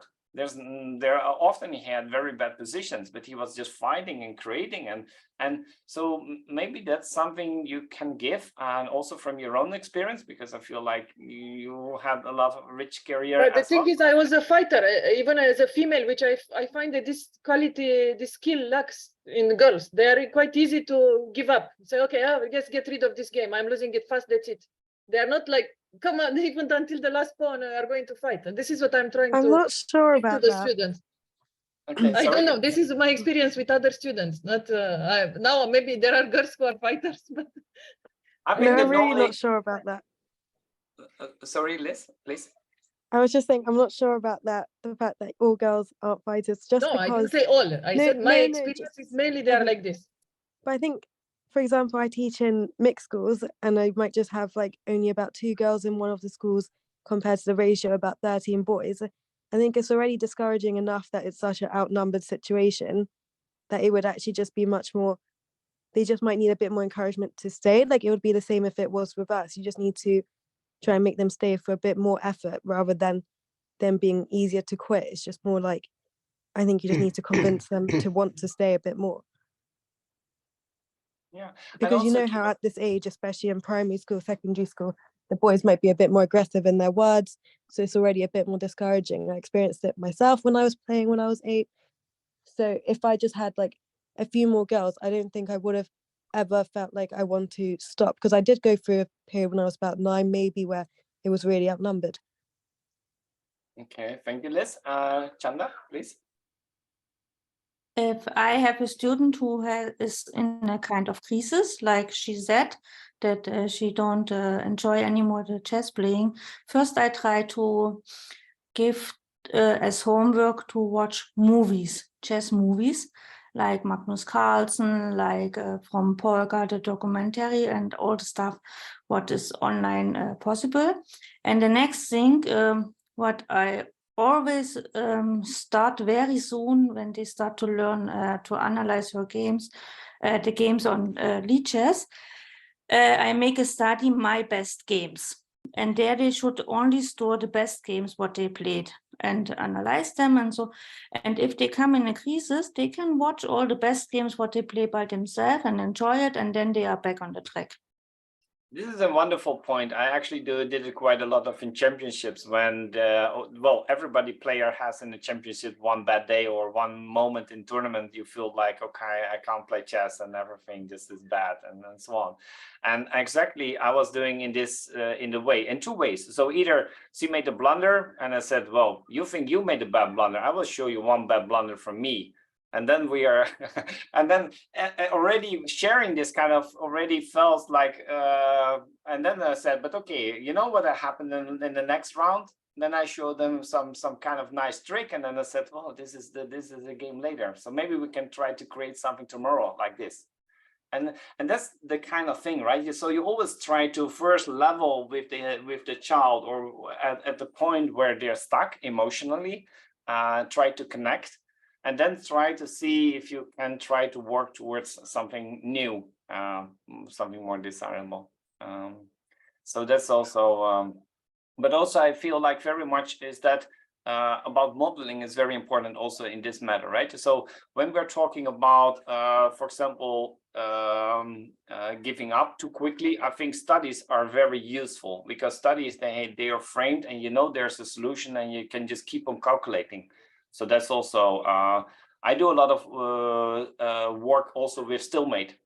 I had in my career, I had a lot of stalemate situations myself, simply because I loved it from the very beginning. And just for me, it just feels like it's very interesting. But it also, I'm always telling this kind of stories because it always, I had a disastrous moment in my career where I was playing in, let's say, 3 rounds before the ending, and I was playing in Kempinski, and he was we were playing for the first top 10, and I was completely winning, and I lost this game by a complete blunder.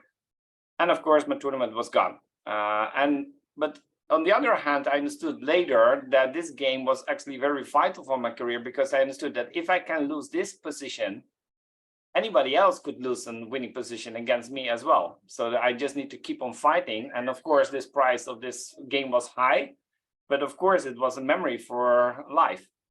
And also this kind of things, I think that's something very vital, that when kids experience something, always is the way how as a parent or how as a coach trainer you talk to them, matters most how they will interpret and understand their experience later on. The feedback on it is vital.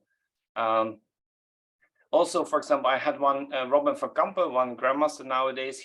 We became second in Fermo, and he played in the 7th round. He played against the number 1, and one of the he took a lot of risk in this kind of game, and he lost. And then, of course, after the game, a lot of people from the Dutch delegation said he shouldn't take so much risk and he should make a draw and so on.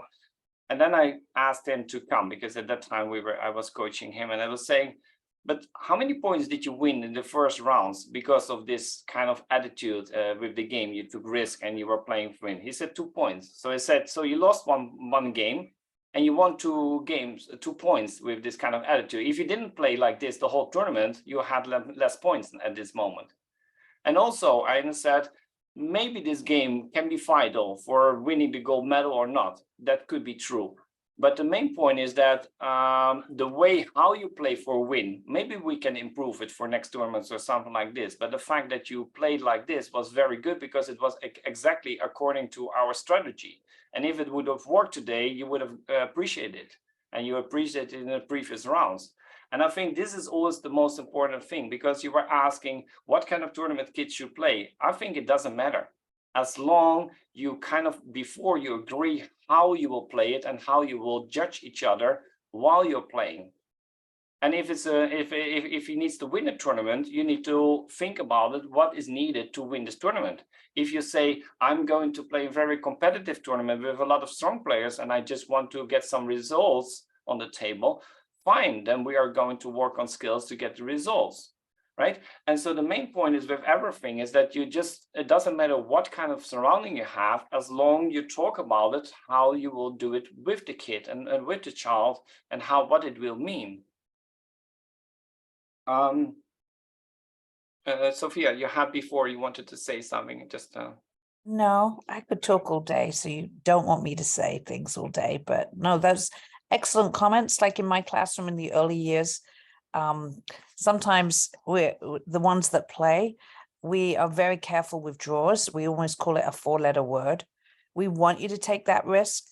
We never want you playing the London system, period. Open games are the best. Games from our early world championships, world champions are fantastic, because they get to see how their pieces communicate with each other. Just little snapshots of those studies. As they get older, one technique that I'm doing now, because of what I call engine-itis, we take it away. We actually get them to look at a position and write out their answer, what's going on.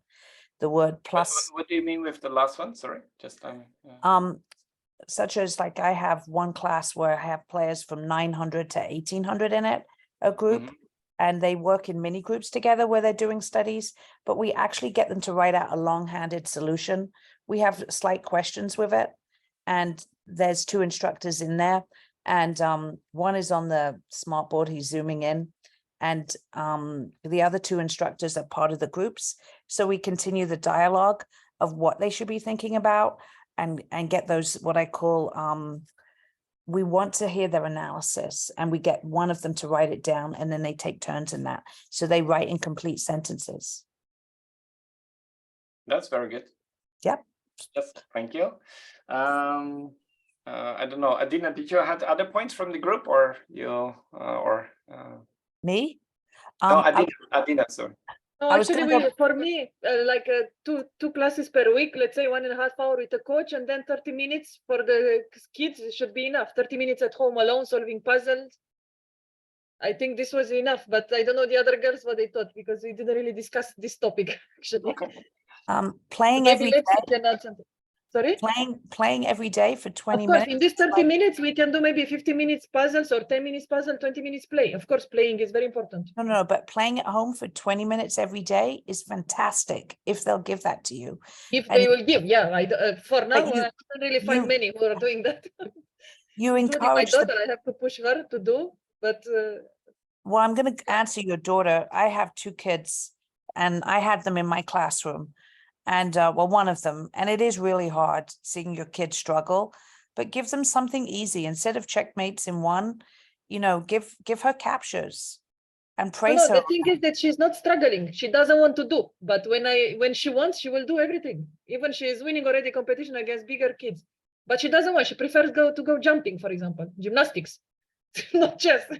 Like, why I have to do chess? That's my problem. Because for me, chess is so interesting and so fun, and for her, no. It's not fun. Has she developed any friends in her chess classes? Yes, she has. But she also has friends in gymnastics. That's the problem. I have one of those kids. They do both, and then sometimes they might stop playing chess, but now that 28-year-old, he comes back and he tells me he's playing with all of his friends and his employers, so it never goes away. If I may, I mean, for example, this is something very important. What I would start if, for example, imagine that you're just a mom and you would bring your daughter to me as training, right? My first question would be, is that what do you want in the end to get from your sports? I want her to be the best that she can be, not only know how to move the PC. I don't want the answer from the mom, right? I just want the answer from the child. And so, as I said, it's a little bit rhetoric question, right? And you don't have to answer now. You could, but you don't have to. But for me, the main point is that if she says, I want to develop myself in all kinds of sports and I want to be equally good in them, then I think, okay, then it's very interesting. If you say, do you want to be really good in one thing? And she says yes to that, then I said that you need to make a choice. If she said chess, I'm happy, especially for the chess mom. But if she said gymnastic, then I'm just sad with the chess mom. But then I said, that's your answer, right? And that's, but the problem is that she has a good brain and not so good body for gymnastics. But this she will not see it. Wait. I'm not finished, because if she said I want to be in gymnastics, then I'm saying, so okay, you want to be very good in gymnastics, so how are you competitive in this way compared to the other point, right? And then you're starting to talk about qualities. Then you say, but what are your qualities? I'm good in maybe memory. So how will you use your memory for gymnastics, or how will you use your memory in other sports? So the point is that what I will try to do is start with questions. And she will provide me more or less the answers. And we, as an adult, we have, of course, some idea, but I want her to make the conclusions, because we already know that if you make the conclusions, it doesn't work. So you already know that it should start from her, right? She needs to find something inside herself, because you can push her maybe for 1 day or maybe for 2 days, but she needs to find the fire, like the phoenix need to arise again. And that should come from inside. And that's why I always start, because I always strongly believe every person knows exactly what they want. But then there's a social surrounding, and then things become blurred and unclear. But so what I always do is that first I start talking to her and then figure out. And as I said, I'm not paid for giving a certain answer, although maybe the chess mom or whoever wants to pay me wants a certain answer. I'm not interested in it. I will just ask questions, but I will ask questions in a critical way, because it's not the first, because we know that every person has layers and every answer normally never starts straight to the bottom, right? So we always give first a little bit to see how the other person treats the answer, and then slowly, like an onion, you can peel the layers and get to the real thing, what matters most to her. Maybe she wants to be creative, and maybe she thinks chess can't be creative. Maybe that's the problem. So maybe because she was trained in this, don't understand. Yeah, maybe the point is, and I said, okay, I just give me creative. I will definitely give you some creative exercises, and you will not use any of your techniques. And then she will say, I don't believe you. I said, okay, let's try it, right? And that's the where you kind of start, and then you have to use techniques, and that's always also the challenge, because you understand that how many things you need to be able to do to give them good lessons in a very big way, because you need to be very creative as a teacher as well. But one more point is that if I want to find what she finds most important, to be creative, to build, to, I don't know, to see that something fits in a very feng shui way, harmony maybe, whatever. By right? which age they should decide, like for what they should follow to be better at something? She's only 8 now, but I think it's time to decide. What I understood from that kids from 6-year-olds can set goals already, and they already understood what are goals. So very early on, kids already can set small goals for themselves. If you're asking, do I want to become a chess player or not? Okay, if you really want to become a professional player, yes, probably that's a very serious question you need to ask yourself very soon. And that's in some way, yeah, I mean, we know that Olga, for example, the parents had a big role. No, I don't want her to be professional. It doesn't matter. I'm just saying, right? I mean, I'm just talking about general, not about you, but I mean, you gave the example, right? And we're now discussing what could be. Another point could be is that, so I always try to understand what is the incentive from the child and what she understands. So for example, if she wants to be really good, that's what I want to know from a child, because child doesn't know what is a professional career as a chess player. And really no clue, because I know for sure that if she had a clue, she would run away. Because let's be honest, being a chess professional is not fun. It's just, it's just. Especially player, I think it's more fun to be a coach. It's so much fun with the kids, and they're much more fun than to be a professional player. Oh my God, so much stress and everything. I can tell you, I mean, you're telling that chess coach is fun, then you can take over my place next time in the Olympiad. And when you see the pieces, the pieces in one, right? And then you think, okay, and then you feel like I want to sit there on the board and make the moves myself. But okay, yeah, it's another part. Inside that, that's it's. The main point is that I always want to stay very close. And as a child, I want to see, for example, passion. For example, if people ask me, does this kid has any talent for chess? I think that's a question everybody gets, right? I mean, and then for me, the main question is that if I give a puzzle, how does the kid sit behind the puzzle? Is it really focused on the puzzle? Does it really want to solve it, or just looking around? Does he sit, first of all? Nowadays, they don't even want to sit.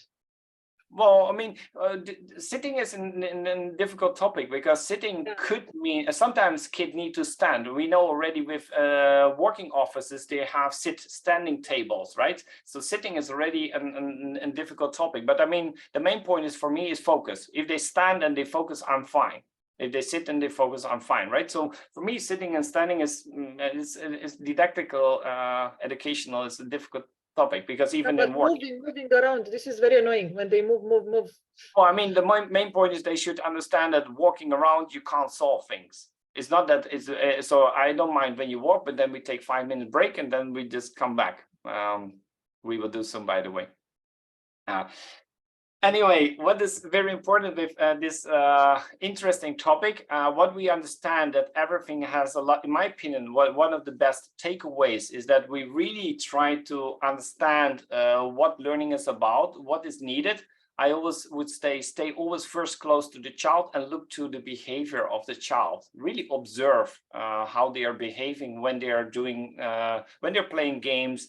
How much, for example, how often do they ask? For example, I have one kid and he's very shy and he is always asking, could we please play a game. And already the fact that he is asking in this polite way, it already feels like he wanted probably already for some time, but he devoted himself to making this exercise because he understood that he deserves this time. So for me, this already tells me a lot that he already understands that if he wants to become better later on, he understands that some work needs to be done before the fun parts will start. The fun part and the learning part, or the success and result, comes after working. So for me, already these kind of small clues tells me a lot about the student, right?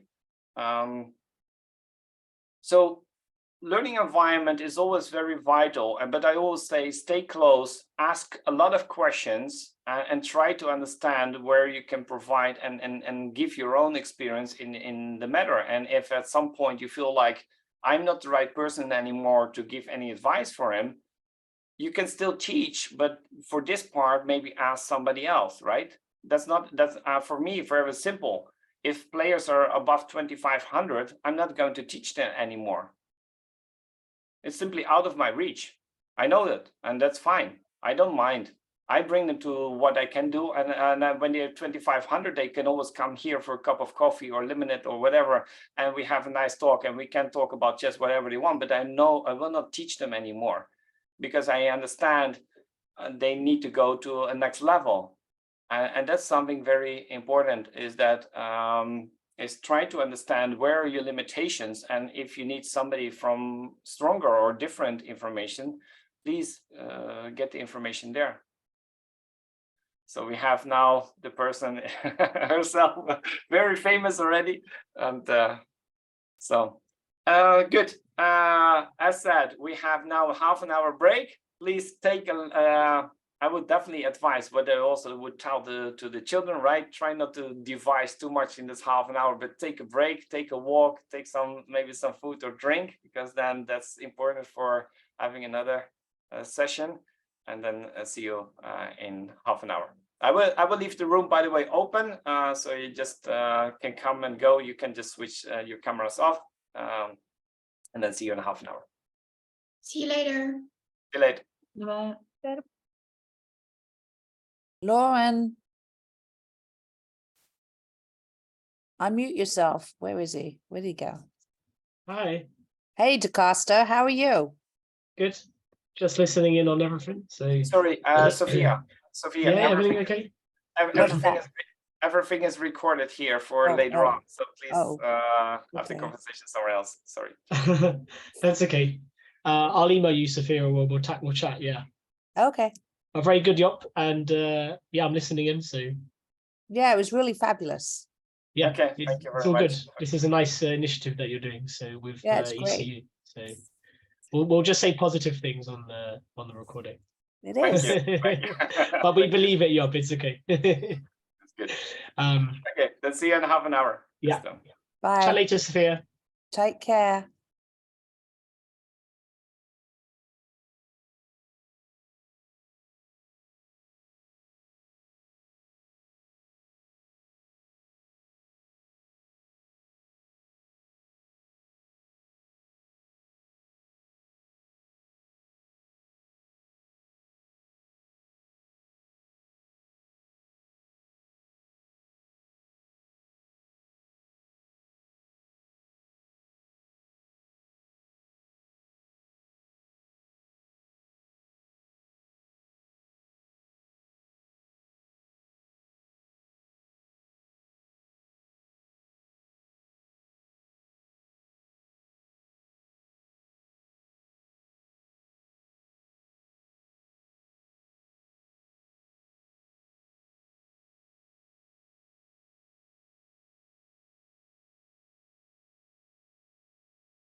Okay, I hope everybody is refreshed and with some new energy.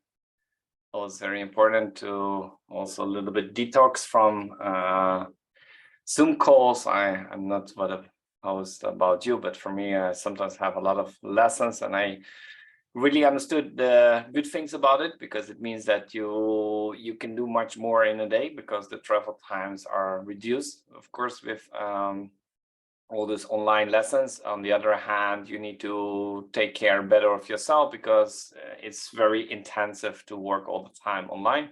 So when you have a brief moment to escape the screens, really take care of it, connect also not only to children, but also to the nature, and just to a little bit to to relax. So what I think is very important, because I was a little bit revising and a little bit seeing what we have done, and I felt maybe a little bit that maybe some people thought a little bit that we only talk about top players. Well, of course, it's also, we are talking very much about educational, but you see that the topic is always very mixed, and very quickly we go from top players to very basic players, and of course we understand that each teacher has completely different needs. So so my first question is there any question from the first session, well, not answered completely, or not to your liking completely yet, and you would like to bring it to our attention again, so we have another opportunity to discuss it in the second part. So yeah, so this is the first open question to you again. So I'm sure that one more time, my main goal is that all your questions are provided with some answer, with some ideas, and yeah, so that not in the end, when we are making evaluation, you say, it was a nice webinar, but he didn't answer my question. Well, after this comment, and it's even on tape, so everybody can see it, here's your opportunity to ask that kind of question, right? So make use of it. Chanda, please. My students, if they play chess, they after a few minutes they start to sing. So they make like no, something like this. In one school, I've forbidden this completely, but this doesn't work. So I try to, but not working. So now I my solution is to allow one song they can sing, but not other song. But maybe other teachers have other experience and have a cool tip for me how to make that the kids are silent and not singing. The first idea that comes to mind, offer them a chance to perform in Germany Got Talent, right? I mean, this is but it's I know this can be really challenging when normally let's first look to the function. Does anybody know something about why kids make this kind of songs, and if there's any function for them, not for us from the group dynamic side, but from their side, right? Why do kids make this kind of noises? Does anybody have some idea? Anina, does your daughter sing, or? She doesn't sing, she keeps moving. Sorry, but she keeps moving. Yeah, that's my problem. That or she doesn't like when she loses, she wants to quit, or she looks at me after each move to see if it's good. I say, no, you make your mistake, you assume the result of that. Don't look at me if it's good or not. This is always a tricky part, right? I mean, I'm facing this quite often, especially the high gifted kids. They are very learned to look to the teacher's face and see if they can get any information and about what I will do off. So, I cannot show anything anyway. What I will do. So one point is for approval. They want to be approved. Yeah, of course. I mean, so the first place, does anybody has any experience before I give my answer? Does anybody has any experience in this, and maybe some cool tips? Tatjana, I saw your hand, so I will not forget just to mention. Yeah, Chanda. When my kids sometimes they also like to eat the fingers. So for this, I found a solution. You know, there are the fuge games. You have a little cube in the hand and you can play around with this, or you can play with chess pieces like queen or something what you catch already. So, and this is helping the kids to calm down a little bit so they can stress out on the hand what is moving and concentrate on the game. So for this, I found a solution, but for singing, this is, and I always think, why are they singing? And so. Yeah. Well, I think that in general, what is very important to understand that normally when the kids take something in their hands or singing or kind of anything is a way to concentrate. So apparently the brains are too little occupied with something. So either the task is too simple and they want to focus on, normally it's a compliment in one way for yourself, but it's also a bit of a warning to yourself, I would say. So the first thing is that you really want to participate and engage in your class. That's why they try to focus. That's why they try to take a pawn in their hand or a pencil or something to concentrate better, because they want to participate both parts of the brain. On the other hand, they also telling you that actually their brain is not occupied too much with the material, which means that they are underperforming in some way. So that's also something to keep in mind, that normally when they start singing, because apparently they can do two things at the same time. When a task is tough, for sure, nobody will sing, I can assure you.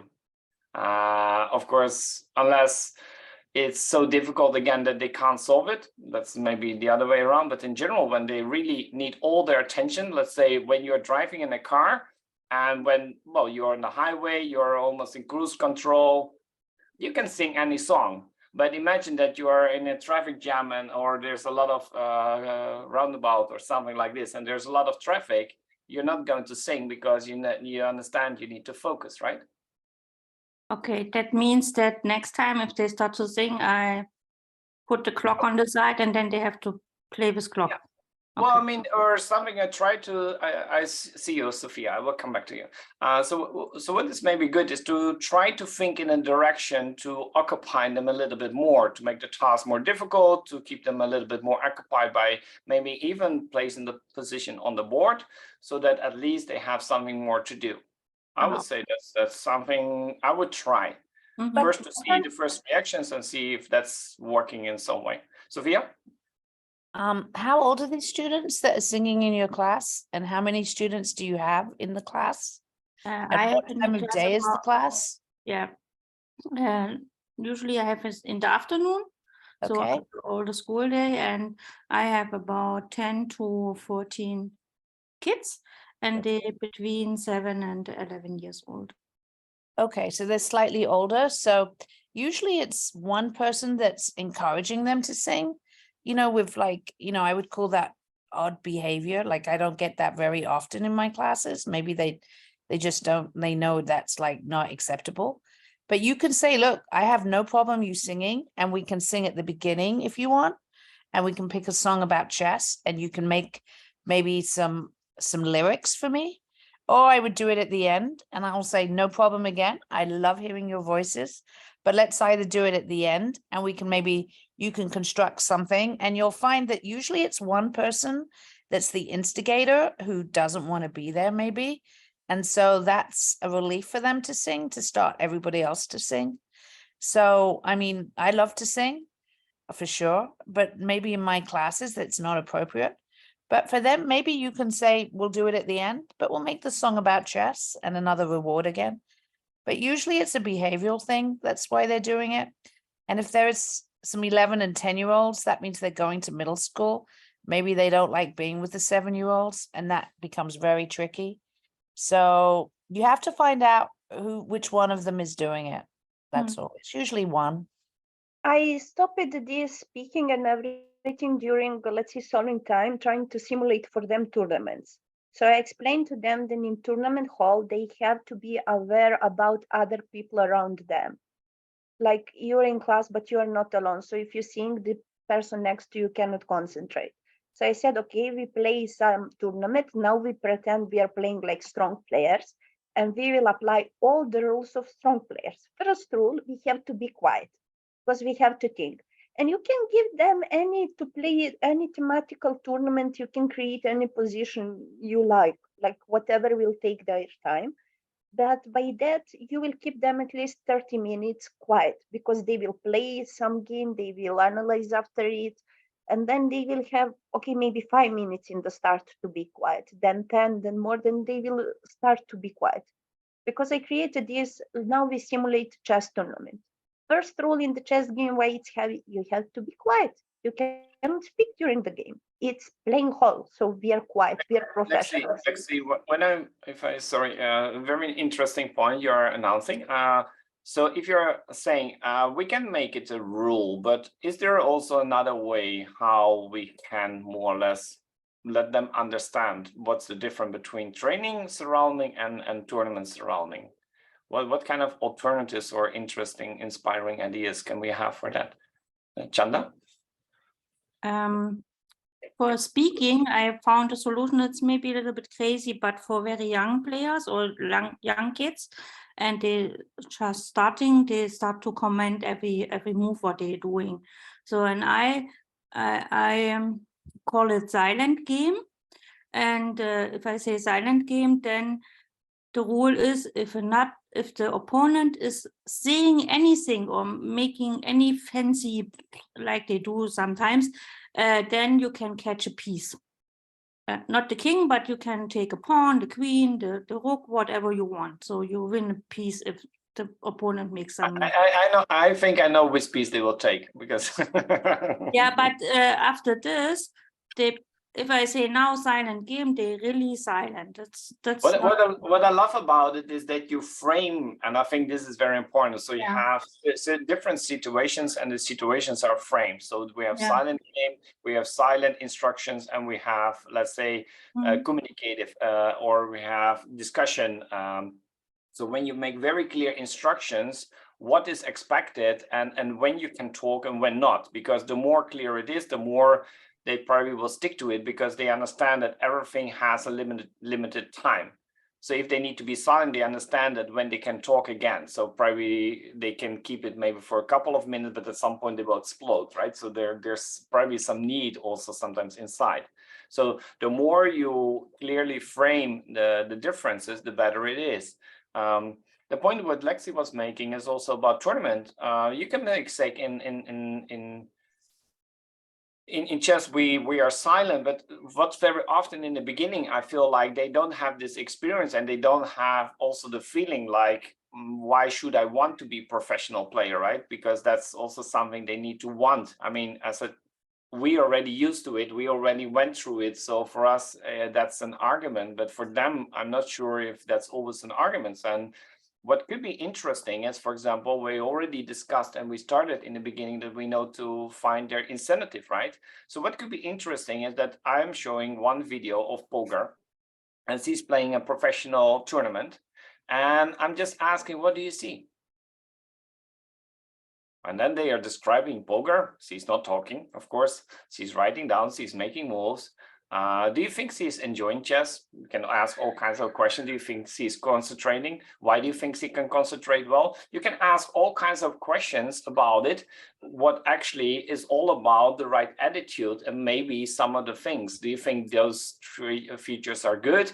Do you think she enjoys it, right? So you can bring and discuss first the topic, because if you discuss it, then also it's much easier later on to refer to it, because we already had the discussion, and you can also see what is their main argument to be silent or to be talkative, right? So that's also maybe something you can change or get a better idea. Like Sophie already said, is always getting an idea on why it's happening. And then maybe in the end, you need to negotiate a little bit, making this kind of blocks and to understand which blocks they can talk and which not. And if singing is allowed, or only talking, or only toying with how much it can distract other students or not, that's all open, in my opinion, for debate. And you can always discuss it. In my opinion, that's the interesting thing. I always see that myself as a teacher, like I have the ball, I throw them inside of the group, and then they are playing with the ball, right? So they're in some way, as long they play fair, as long it's fun, and as long as learning, I'm very liberal to a lot of rules. But of course, as long it's harmful for anybody, that's the moment I stop, because that's the moment where we need to discuss.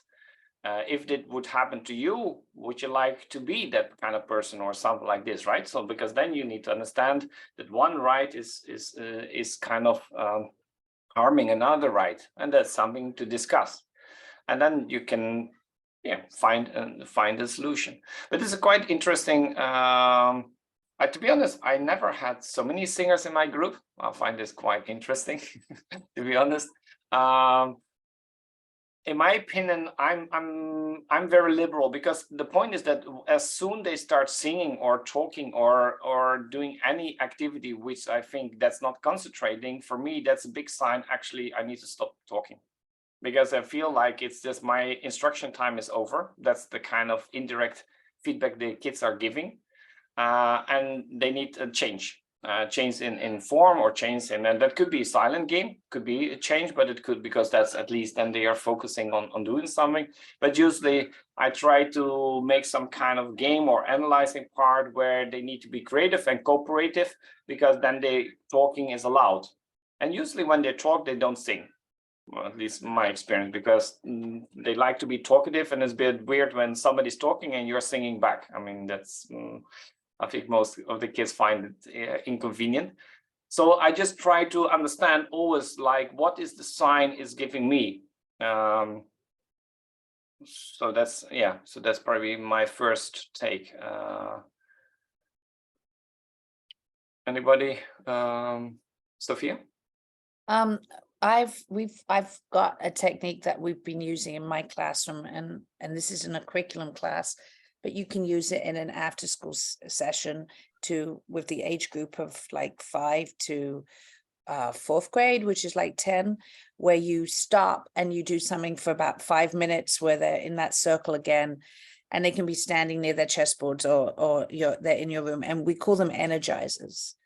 And it can have nothing to do with chess, but it can be that singing moment where you come up with a game, a rhyme. You can use chess in that component too, because kids actually do need to stop and have what we call an energizer, where they reset themselves. And that can really help, especially with the singing thing. But it sounds like that they also know that singing irritates you. And so you got to find out which kid it is, and then turn it into what I call an energizer.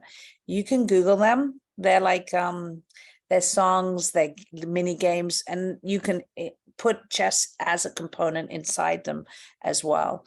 But a lot of teachers use them in the classroom. So they might have heard them before, because kids are having more and more difficulty in sitting. And why is that? Probably because of technology. And so that's the other thing, but they're very helpful. I love it. Thank you very much. I was also just thinking now a little bit out loud, is that I think you can also make it a reward, right? So you give a certain task, or you make a certain game, and the team who wins can sing a song or something like this, right? So you can make it a competitive element or something, and then you get your effort, right? And they get the reward. And I think also that the more you kind of play with these kind of things, then at some point they think, okay, but if I'm playing like this, then the reward will be singing. So maybe I don't want to sing today, and then they maybe start not singing, right? So like Sophia also said, it's a little bit, they're always testing you in a lot of ways. And as long as you always smile with whatever challenge they are giving you, normally you always, I don't like winning, but I mean, as a teacher, you always need to see everything as just an interesting way.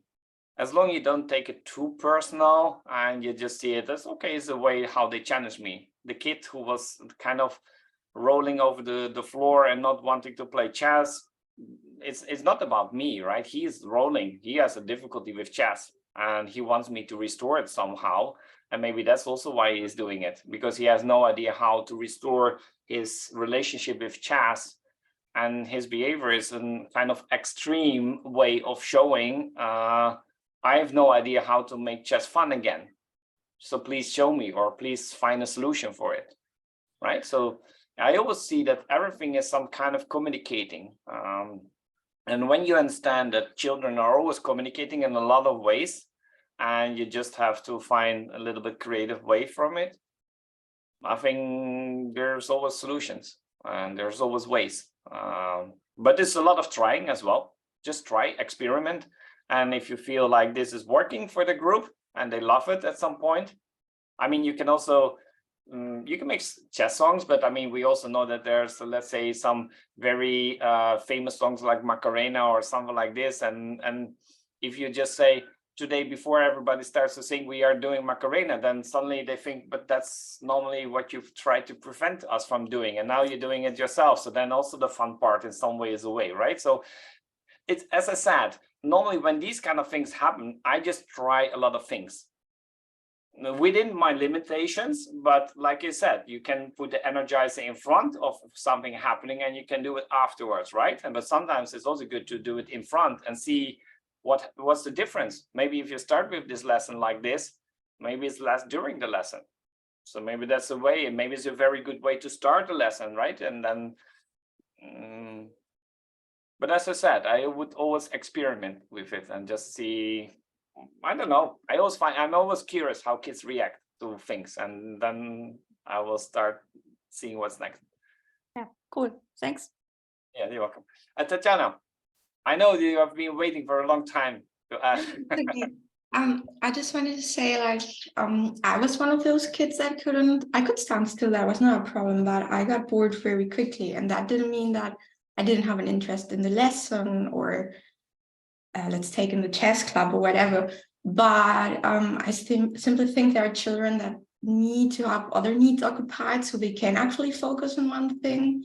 And for example, in middle school, I started cubing because it was one of my hobbies, and I always cubed at class. And it was cool for me because it relieved a bit this anxiety of boredom. And some teachers allowed it, some didn't. And actually, in the end, it helped me, and I was more relaxed in the classes I could. Because, for example, of course, I took care, I didn't bother anyone. It's just silent, you know, you do it on your lap and that's okay. So in my case, I didn't do it to bother anyone or the teacher, but it was simply something for myself, and I still do it all the time. I have always my cube with me because I simply get bored easily. And for example, I don't know why your kids do it, you know, if it's to annoy you or maybe just their way of cubing. So I think there are really like specific cases where you can perhaps talk to the child if you know which child is doing it and ask why they're doing it. Because in my case, it was something that helped me in the end, and it was never meant to bother anyone. And I don't know, in the first part, we had this topic of culture. For example, I've lived a long time in Spain and now in Germany. In Spain, children are still raised in a different way to be way more respectful toward elders, especially teachers and persons of respect. I call them like that. And in Germany, the general way to educate them is to say you have the same rights as an adult. You can talk as much as the adult, even if it's your teacher. And for example, they're in classes also like in high school. Maybe it's not more disrespectful, the ambience, but they talk more often and they take more liberties than they would, like, for example, I guess in China, Russia, or Spain. So that maybe also, I think perhaps if this child comes from a different culture or a different school, yeah, I don't think they always mean it in an evil way, but they just don't know it better sometimes. That's a very interesting point, Petra. I keep you in mind. Just I want to react a little bit because it's a quite interesting topic, right? We know that there are a lot of cultures with a lot of differences, and again, also we need to understand that whatever we do, we always give something to the students, right? If, for example, in liberal way that they ask questions, critical questions. If they ask critical questions to you, they also ask critical questions to their games. Maybe you don't like to get critical questions, but you want them to have the skill in analyzing. You can't have both, right? So that's also when you have very obedient students, then normally they have no commands to the analyzing moves, and normally they say all moves are good. So always keep in mind what you're asking for. In my opinion, this is something very important, because if you really keep them very short and that everything is under control, how are they going to become a good chess player? Because in chess play, you need to find something inside yourself, like we already discussed in the first part with Adina's daughter, right? I mean, so it's, in my opinion, that's why I'm always so liberal with, let's say, stubborn students or something like this, because I think great that you're stubborn, but now fight for chess, not fight the teacher, not fight the, well, you can fight the content and you can fight maybe, but in the end, find your way, right, to chess. And the more stubborn the student is, the more happy I am, because I think that in long term, you need this, because chess is a very tough sport, right? And so always keep in mind that when you are correcting your students on a certain quality, always ask yourself, what will be the result if they listen to me?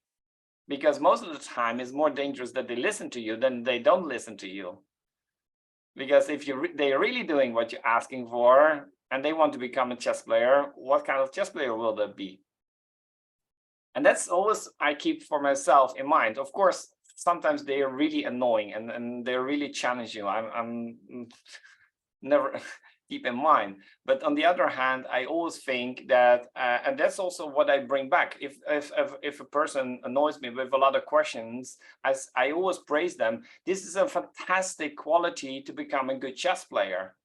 But for this position, let's please bury the topic or something like this and let's move on. Or you can make the analysis at home. Next time we will discuss it in full when we are revising your critical notes, right? So there are all kinds of ways to solve it without discouraging the student to be critical and to have ideas.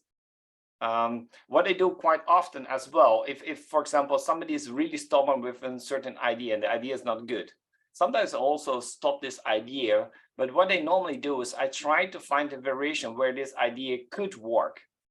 Of course, I know that you need to be a little bit, you need to be a good player to figure this out very quickly, but it's very helpful, because what I normally do is that I figure out the variation when this move is good. And then I'm asking that person what move he should do in this position, because I give him an opportunity to tell his move. And you know what is the funny thing about this kind of situations? Normally, when I'm asking that person to make this move, which we're so stubborn about, they don't want to do it when they could do it.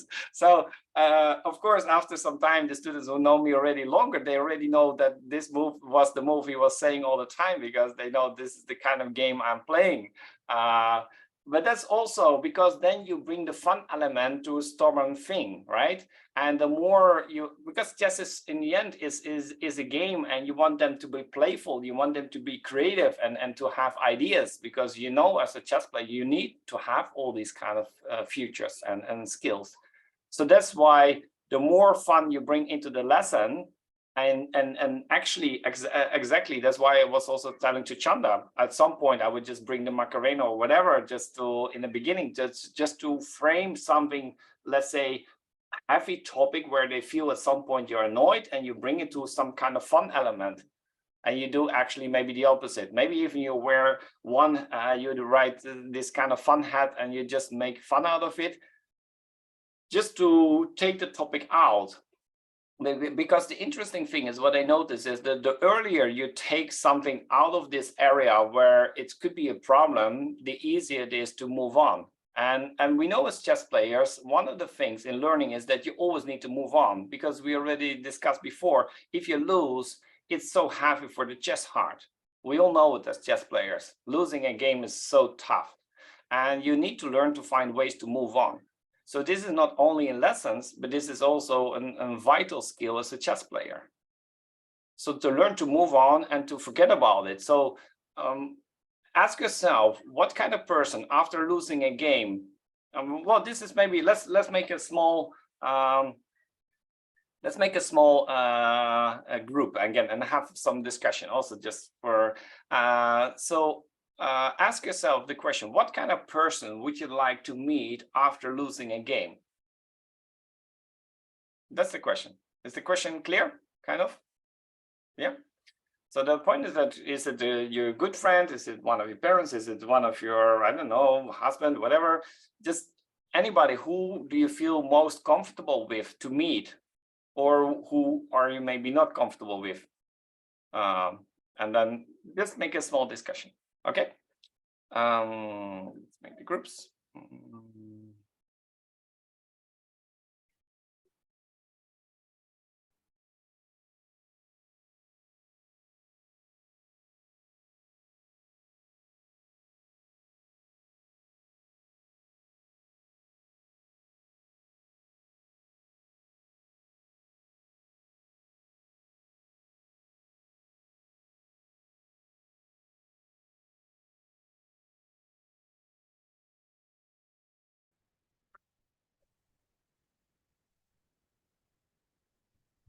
So Petra, what is your take on this nice topic? You mean the last question or what I was going to say before? No, let's go first to this question. I haven't forgotten about your question. Yeah, so what kind of person I would like to like meet? Yeah, so like if what they do when after they lose a game, yeah. Mm-hmm. Yeah, so probably someone who like does something like it was a good game, congratulations, and can we go through the game? And who like stays. But I mean, you lost, right? You lost. Yes. I mean, but so what? As an opportunity to learn something new. Yeah. So like, who doesn't think it's the end of the world? Yeah. But if you lost the game, so most of the time it means that you played against a stronger opponent. Yeah. So. And that's how you can learn better, yeah, than when you're playing against a weaker opponent. Yeah. So someone who understands this, yeah, that. Okay, nice point to comfort and to Irina. What would be your advice, or what would be your who do you would like to meet after the game? Yes, I want to say I'm not suffer after losing the game, and it's not a problem for me. So for you, any person would be okay. Just yes, any person. Yes, maybe one beer or something different, or it's not matter. I would say that I admire you too, that you can take games like this. For me, I don't know. It's just it's always yeah. Okay, Carolina. I think like Irina.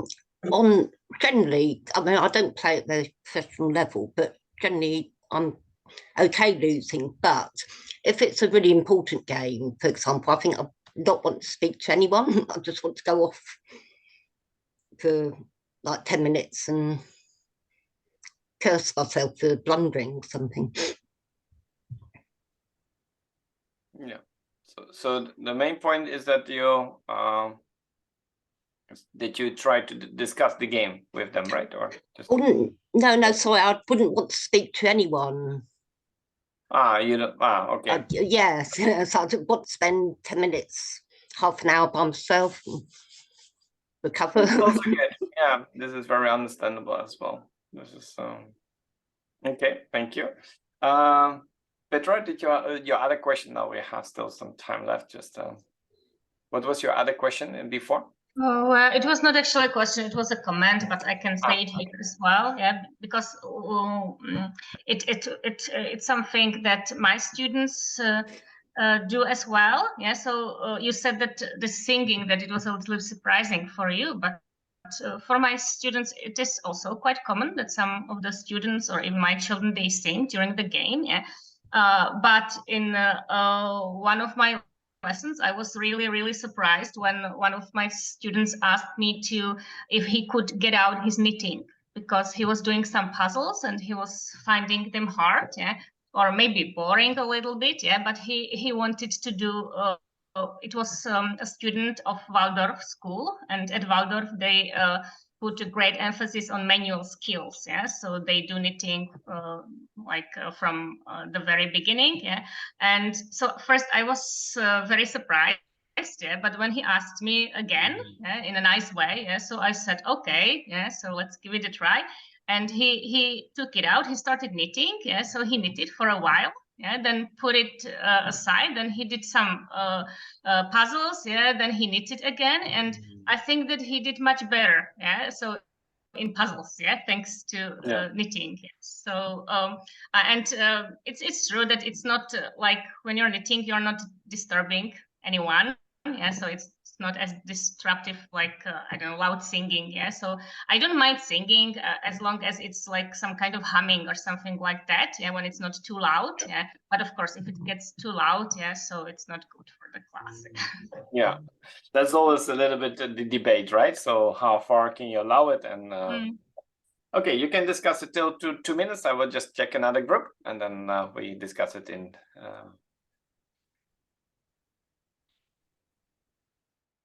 let's say, bad words going after it, uncensored words. So for me is maybe, but I cannot be comfortable with every coach because of this. Let's say me is me. It's not, we had group classes, but in group classes, it wasn't never put it in Yugoslavia on one person. It always was group class and you had to be in the line. So if you try to ask something coach or to be more active, they put you quiet. So you have to show your result in tournament to get in advanced group class. But we cannot be one, we had, it was socialism, like communism, and we had to be equal. We cannot be better. Yeah. That's a bit this cultural point. And I think, for example, nowadays, younger teachers also at school or other extracurricular activities are way more sensitive on how they talk and treat children. And I see it in this, for example, 60+ coaches, they treat you like a piece of rubbish sometimes, and not because they are mean, but sometimes they just don't know how to handle it themselves, how to be sensitive towards a child and to be like building up instead of just yelling at them, because that simply does not help. I mean, you can be yelled at, but you're not going to learn anything from it. In the worst case, the kids get scared and are then even more afraid of losing. And Jana, most of the time when we're teaching, what is the thing you're teaching is the way how you have been taught, right?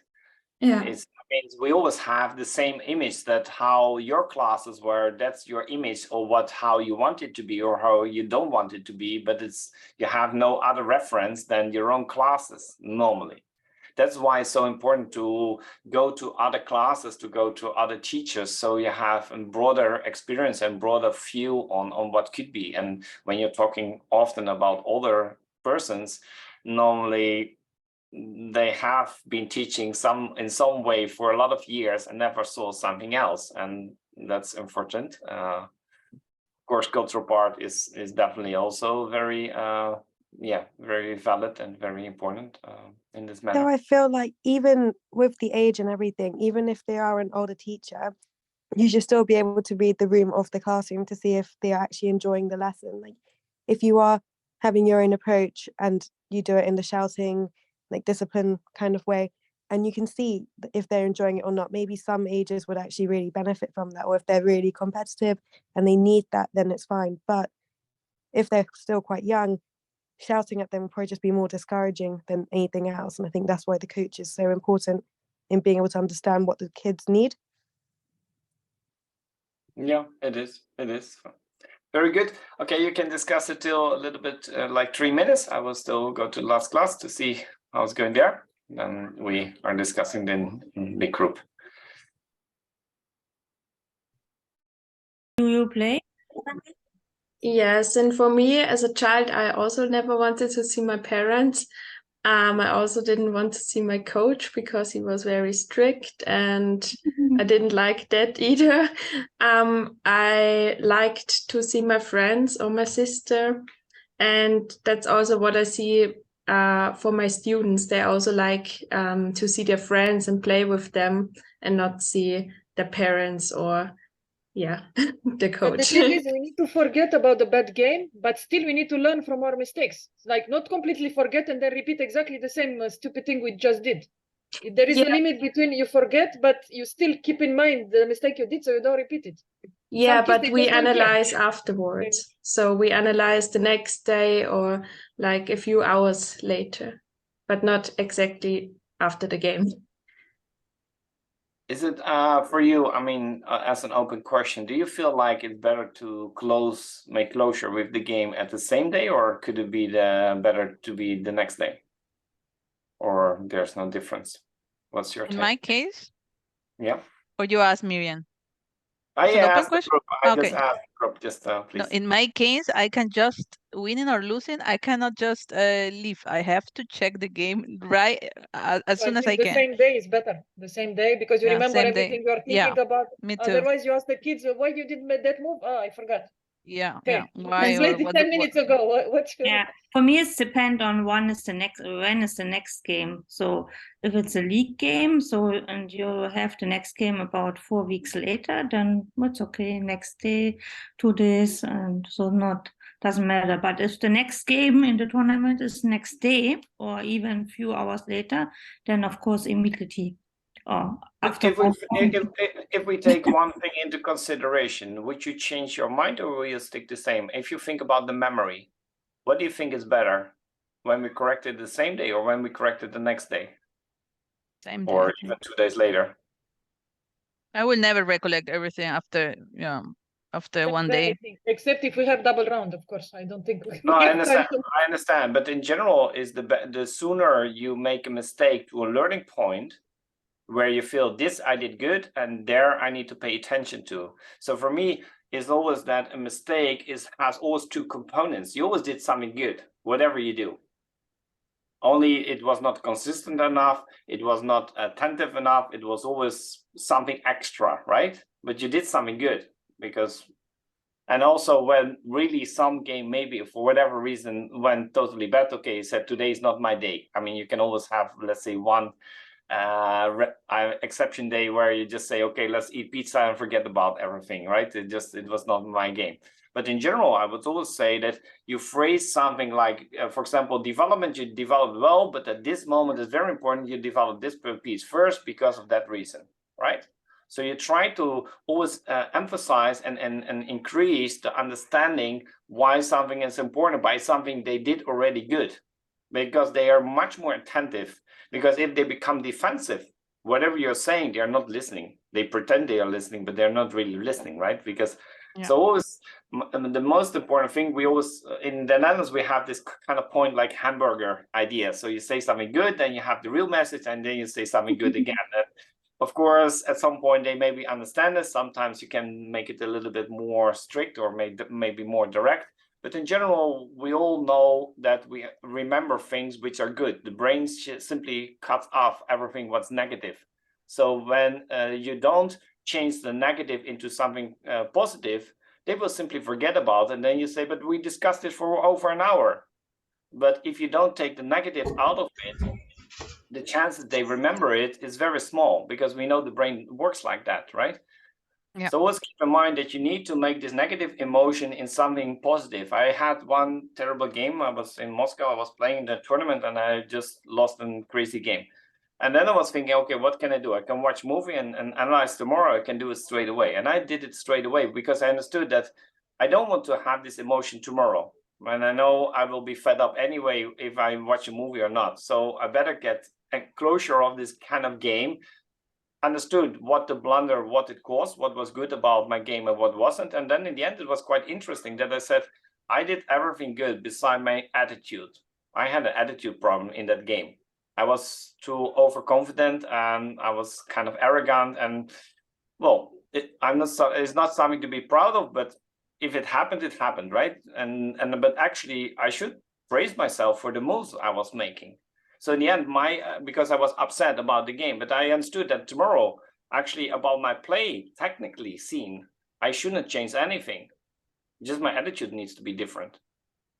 And then in some way, actually, this negative game had also a very positive point, because tomorrow I need to do exactly the same thing, but I need to have a completely better mindset. Okay, clear instruction. Keep one thing, change another one. Right? And you want children always to be in the action mode, always to understand this is what you did well, keep it, and I want to see it back tomorrow. And also when you discuss tomorrow's game, come back. This was your great point. Did you manage to maintain it? And this was the point you wanted to learn or to pay more attention. Did you pay more attention to it, right? So always think about it in such kind of way. Sophia?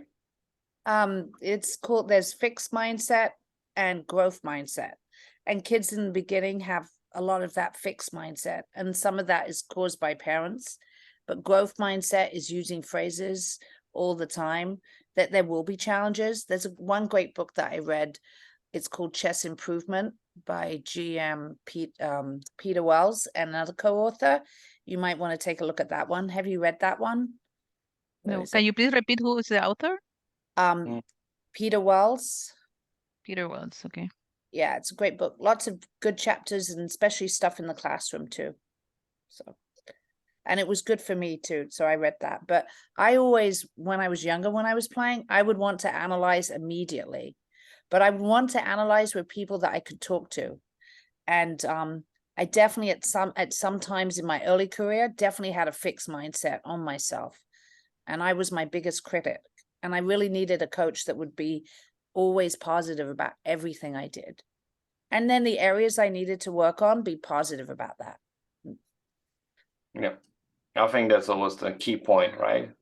I have students that come from programs where they're punished if they don't remember stuff. To me, that's like a crime in education. So that's, I mean, I don't know. I think that's good.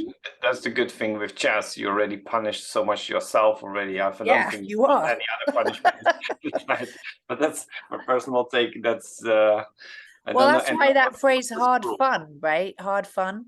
So, you know, that's yeah. I always think that only people who, I mean, people in chess who punish probably haven't played chess that much themselves, or they have such a bad experience that they're giving it to the next generation, which I'm very sad for. Not healthy. I did tell them earlier that the hardest thing for me, and I think I'm probably older than everybody here, was that, and I still think this happens, but it's getting better, and we have to make a generation that doesn't do this, that boys especially are positive around girls. My classes right now, I have at least 30% girls, and the girls are usually slightly stronger. The new generation of girl has a better mindset because they're getting that from their teachers. They really understand how to motivate girls in every subject they do. But it is a constant battle. I cannot stand older community, even today, saying you're playing so well for a girl. That's just, to me, not acceptable to say that. And you need to put that in your classroom. They need to be positive to everybody and their peers and how they talk to each other. So not what. How is it that they encourage the girls only to go do ballet, even gymnastics? That's what I hate. My daughter too, that she starts liking this like all the other girls. I mean, I'm not like the other girls, you know, you can like something with the brain.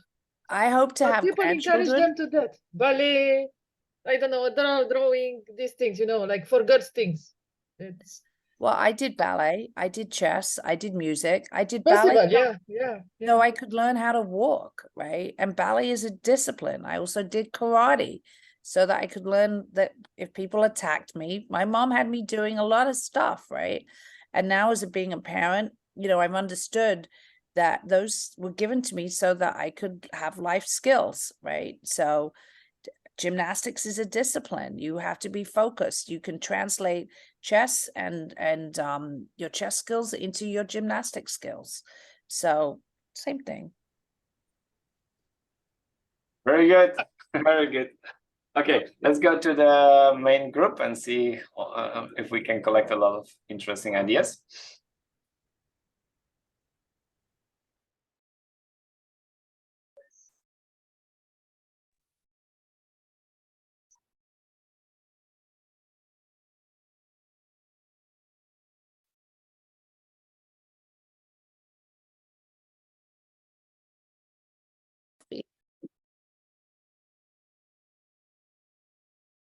Coffee.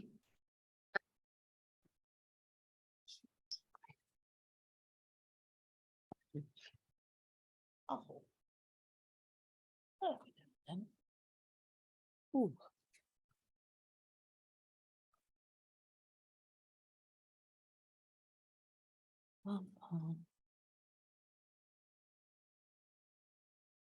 Coming.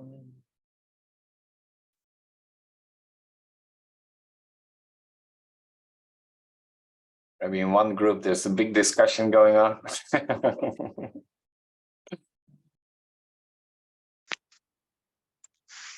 Okay, everybody's there.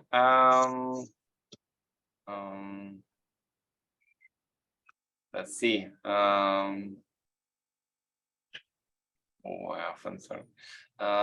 Liz, what was the group discussion you had, and what is something you could share with the group? So we're talking about how we handle the way we lose tournaments or losing games in a row. And it was just about like not wanting to maybe speak to people after you lose a few in a row, and how the coaches had an impact on how they made us feel when this happened to us, or if you had a coach at the time.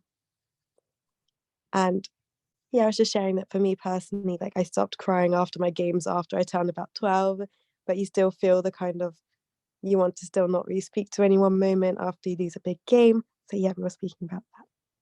You say, because you're talking about the topic crying, I find this also quite important. Do we feel like crying should be part of, well, losing a chess game, or actually it maybe shouldn't? Do you have a take on it? What's your opinion? I feel like for me,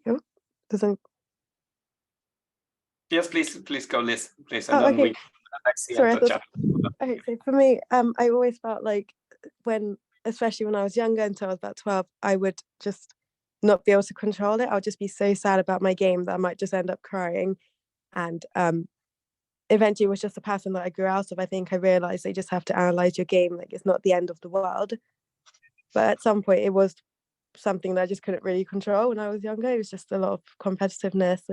But now I just want to just get the game analyzed and just progress on it in a better way. But I think a lot of juniors cry at this age anyway, regardless of if you're a boy or girl. Yeah, it is. Okay, thank you. Tatjana? Yeah, I think it's okay. I think you should allow children as a parent or coach to cry, because, for example, for me, a loss is always was, especially when I was younger, something personal, because I lost, like, maybe sure against an opponent, but more against myself because I made a mistake. And I think at a certain age, like Liz said, you can't hold it back. Of course, your child just throw itself to the ground and annoys everyone. You can teach them, like, perhaps to go outside, but I think usually the children themselves, like, go to the restroom or to the play, or I don't know, just outside and want to be alone. And I wouldn't punish crying, because I think it's a part of it, as long as it's not like unhealthy. But I think it's part of the process, and I think they grow out of it.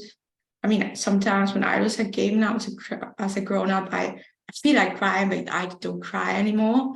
So I think they have to go through it. But yeah. Okay, interesting. I will react a little bit later. First, Lexi wants to say something as well. Yeah, I want to say for kids or even for grown-ups, for me, it's normal to show emotions. So maybe some of us are just more sensitive and have some process which can be some trauma from the past or something. And then you, let's say, you just move by crying, or maybe crying in the room, and then you feel better, because sometimes it's not easy when you lose the game to you understand you're grown up, that it's your let's say your fault, but it's introspective point of chess that you have to work on yourself. So that's my point. I mean, if I lose 3 games in a row, I will cry, of course, not in front of the people, but in the room. Even I am 37 years old and I lost tons of the games. So it's my honest thing. Like, if I see kids crying, I try to stop them, to calm them in playing hall, but that's the only thing what I try to do, because it's somehow emotions. Okay, thank you. Anybody else still want to react something?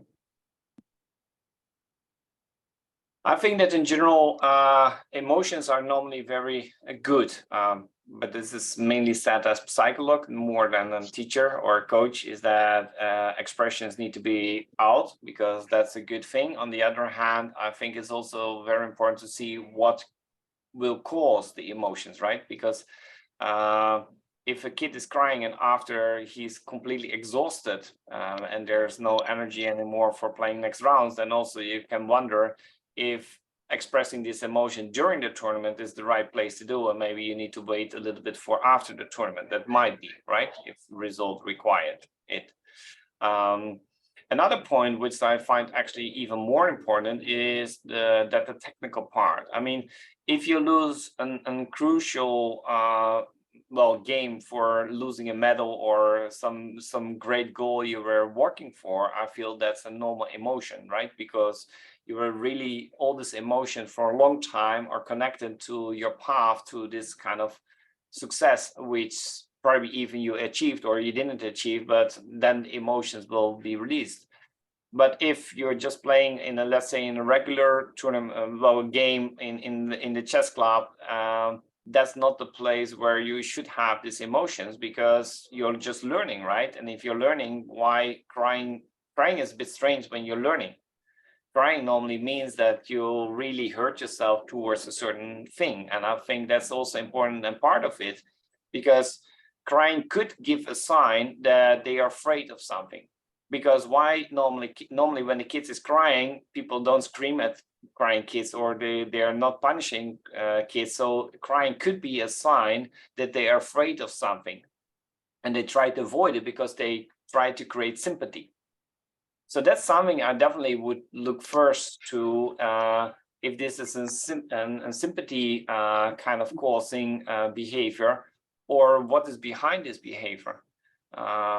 Because I feel that normally the crying should have a circumstances where it's normally should fit. I mean, of course, I understand that everybody has a different emotional level in life, which of course is fine, but still, I would expect that when you're just playing against friends in a very friendly surrounding with no high stakes, normally crying is a very, well, extreme reaction to losing, right? Because I mean, when we are training and during the training you're blundering a piece, you're also not crying normally.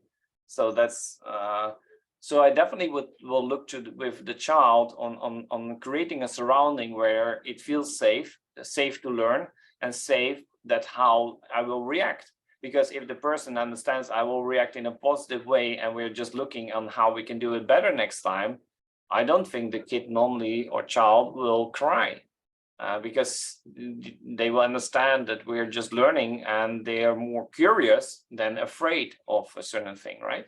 So again, here I always try to understand what is the reason behind any behavior before saying anything, and that's I think something important as well. Okay, very nice point. Thank you, Liz. From the other groups,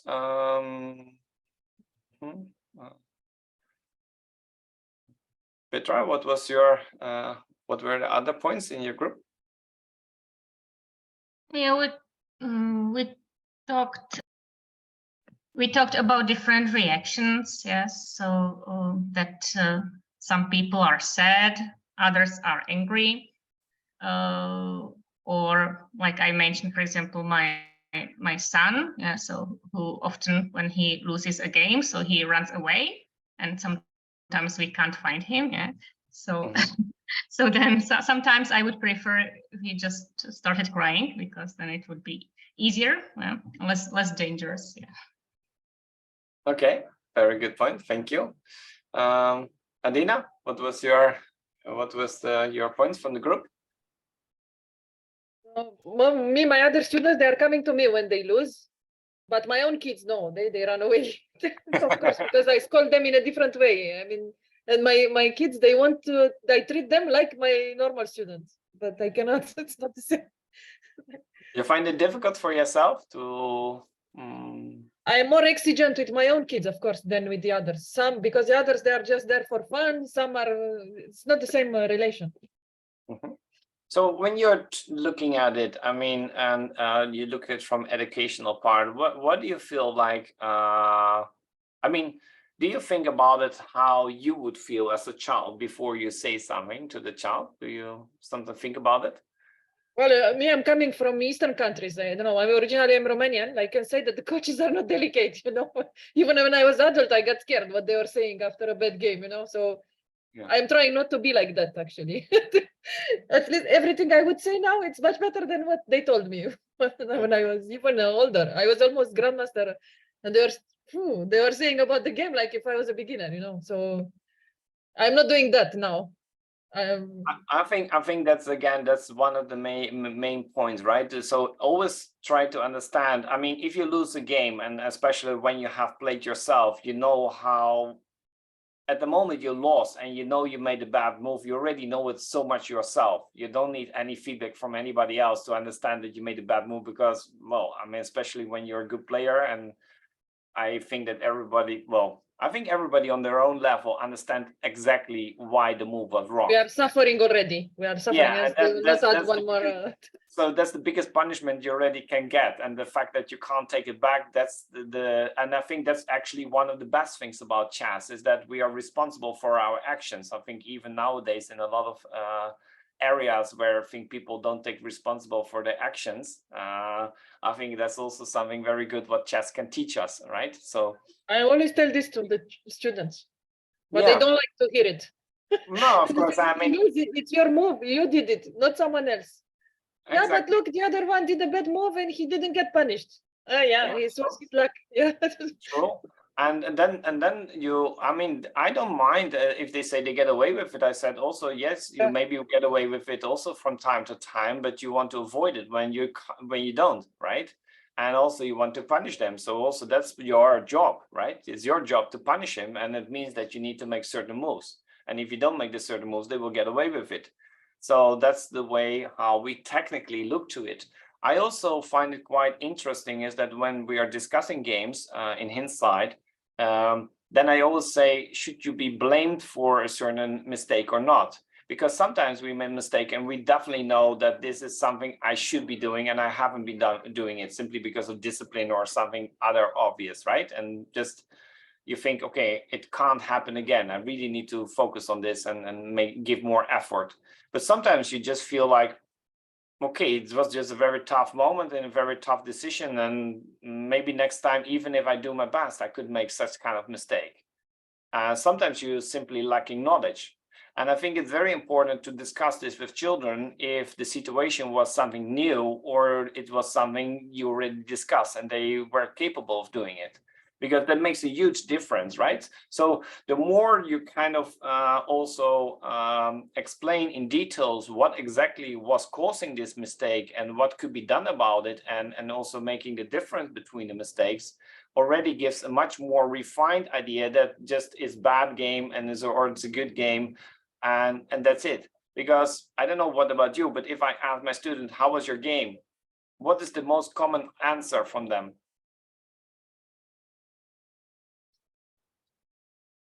Sophia, be careful. Yours. Sorry. Usually the response, it was okay. It was fine. They don't want to tell you. Exactly. Then Depends the hardest what they did. If they lost, they say it was bad, but without being precise. So it is good, bad, it's okay, or something, and that's it, right? So the whole, and so I am saying, so when I'm playing tennis for 1 hour and I'm playing 400 balls, and then I refine the definition of playing tennis to the one ball which went bad in the net or something like this. This is not how you're judging your tennis hour, right? Because the interesting thing is, if you refer to tennis, it's clear that it's very ridiculous to say you played 1 hour, played 400 balls, and you're just saying one ball defines the whole hour. And saying in chess is exactly the same. You can't define your whole game to one conclusion. Never. But in chess, sometimes one blunder can cost you the game. That's True. the problem. I mean, the result will be, but the game not. And that's the difference we are making. So the result, of course, is defined by normally the last mistake. And of course, that's very clear. And we don't need to discuss it, even a big mistake but I'm talking normally about all the other moves.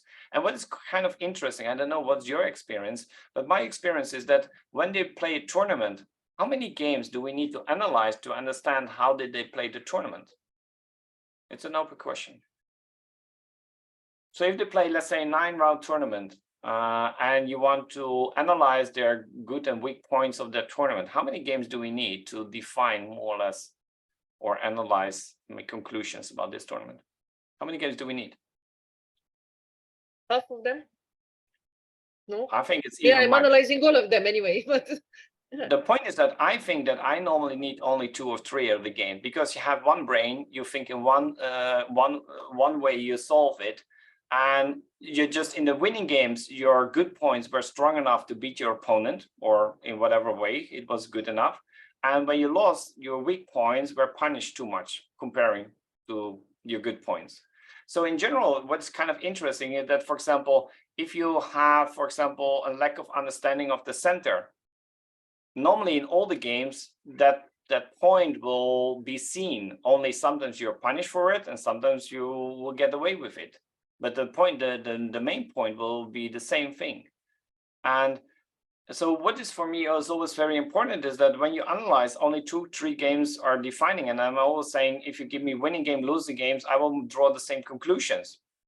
And the interesting thing, in the first time they meet me, they think I'm crazy, and they think it won't be. Of course, this game is very good and that game is very bad. Okay, and said we would just analyze it. But mind, I will draw the conclusions, and then you can compare them and tell me what's the difference. And the interesting thing, the brain always causing one conclusion. If you're focusing too much on your moves, it will be seen in all the games if you're winning or losing. If you're focusing too much of your opponent's chances, you will be seen if you're losing, winning, or drawing. If you play too much with your pieces comparing to your pawns, it will be seen in all your games. It doesn't matter. In general, if you're too attactive or too defensive, if you're prophylactic. Because the interesting thing in chess is that it's not only the moves you did what is shown, but mainly the moves you didn't do. Most of the time, the moves you didn't do tells you much more about the student than the moves they did. Because why haven't you looked to all these kind of opportunities? And that's the kind of questions I'm asking and I'm wondering. And then the interesting thing is that when you're analyzing in such a way, then the kind of conclusions you're making, it immediately, they understand that these emotions and everything, it will vanish, right? It just will disappear straight away. And the conclusions also in long term of the tournament will be more or less the same. So that's also quite interesting. And when you're analyzing, and I would say that losing a game is that also try to analyze games always in the same way, because then it doesn't matter if they win or lose. Because after the game, if you have a ritual, how you're discussing games, so maybe you say, first we walk to somewhere for, let's say, normally I try to find a place, especially when we have Olympics or something. I try to pick an analyzing board 10 minutes from the tournament hall. Why? Because you have a natural way of calming down the first emotions in a very natural way. If the analyze room is next door, then I make a circle, and then more or less we walk in a circle to this room, because we all understand the first 10 minutes you just need to, well, I don't know, just to release a little bit these first emotions, and just have a nice talk. Or sometimes you can say about, I don't know, you need to feel also a little bit the situation of the student. Some wants to be silent, then I'm walking in silence next to them. Some wants to discuss, then I will talk a little bit, right? Also, this is a little bit sensing the moment and feeling when to start talking, because let's be honest, at some point you need to start talking anyway, because you need to move on. And I don't want to drown them into a certain emotion of pessimism or negativity, because in the end it doesn't help. It just drains your energy. And we know that tournaments are long. You need all your energy and focus on the next round. So yes, we need to give a little bit of space, but also you need limitations of space. And I think this analyzing very technically and also discussing that what you're doing. Again, you see, we do the same thing as like in class. We frame the actions we are doing. We are very clear in the instructions, why we are doing it, how we are doing it. And then you use the rest, your human, sense to connect to the child. Okay, any other points somebody wants to share with us from the discussion? Okay, then one quick thing. In our group, we made it clear that I mentioned that a lot of what I call chess players who become chess teachers in the beginning, when they do not have any information on how to teach or what a classroom should be, they teach the way they were taught, and that can be very dangerous. So more information that is shared is key. And there's one good thing that we had, that a lot of the people that were in our room do not want to teach the way they were taught. So they realized that wasn't the right way. So But the interesting thing is that when we look to research, we notice that we don't want it, but very often it still happens. And this is also an interesting question. Why still we know this is not the way how we want to be teaching, but how come very often it's still the fact that it will be like that? Oh, some people they think it's a quicker method and don't realize it is a process and it takes time. And that we have parents especially that want results now, and they don't understand that we have children playing chess from 4, 5, 6, and 7. And 40 years ago, that wasn't, well, maybe longer than that now, that wasn't the case. Chess would start at 9, 10, 11, when the mind can absorb things a little bit faster, keep information. The working memory is stronger, you know, the basic education skills, some of them have been there. So that's all I'm going to say. Thank you. Like, when I remember the coaches, it was okay. I didn't have really coaches, but my father was there behind me. He was scared me so much that after 6 months, when I start chess, I didn't give any free piece. Like, and I always tell my students, if I was so scary for you, you still have students after 2, 3 years, they still give pieces, you know, I don't know how to make them stop doing that. You know, if it's something you take care of your pieces or not. You can do tactics, you can do a lot of things, but still at some point they will give something. I hate this. I don't know. I know my method, how it worked. I don't want to do that. I don't want to scare anyone. But I think it's a good point. I'll first come to Tatjana and then I will come back. But thank you for sharing. Okay, very interesting point. Thank you. Tatjana? Yeah, when you said like often in life like that you know what you don't want, but it's hard to achieve what you want. And we had it in our group that perhaps this teachers, if they notice that they're doing the same thing that was done like with them, they could go talk to other educators or teachers and look for best practice examples, because if you've never seen anything, it's hard to imitate it like we had in the first part. It's also hard for grown-ups to do something they've never seen or been taught before. That's the point. I love this point. This is the point. What is normally tough about changing things is that, yes, you want things to be different, but where's your reference? Where's your knowledge about how it could be different, right? So yes, you have maybe the desire to find some way to make it different, but if you don't have the skill and knowledge how to do it, then you will just do the things you have been taught.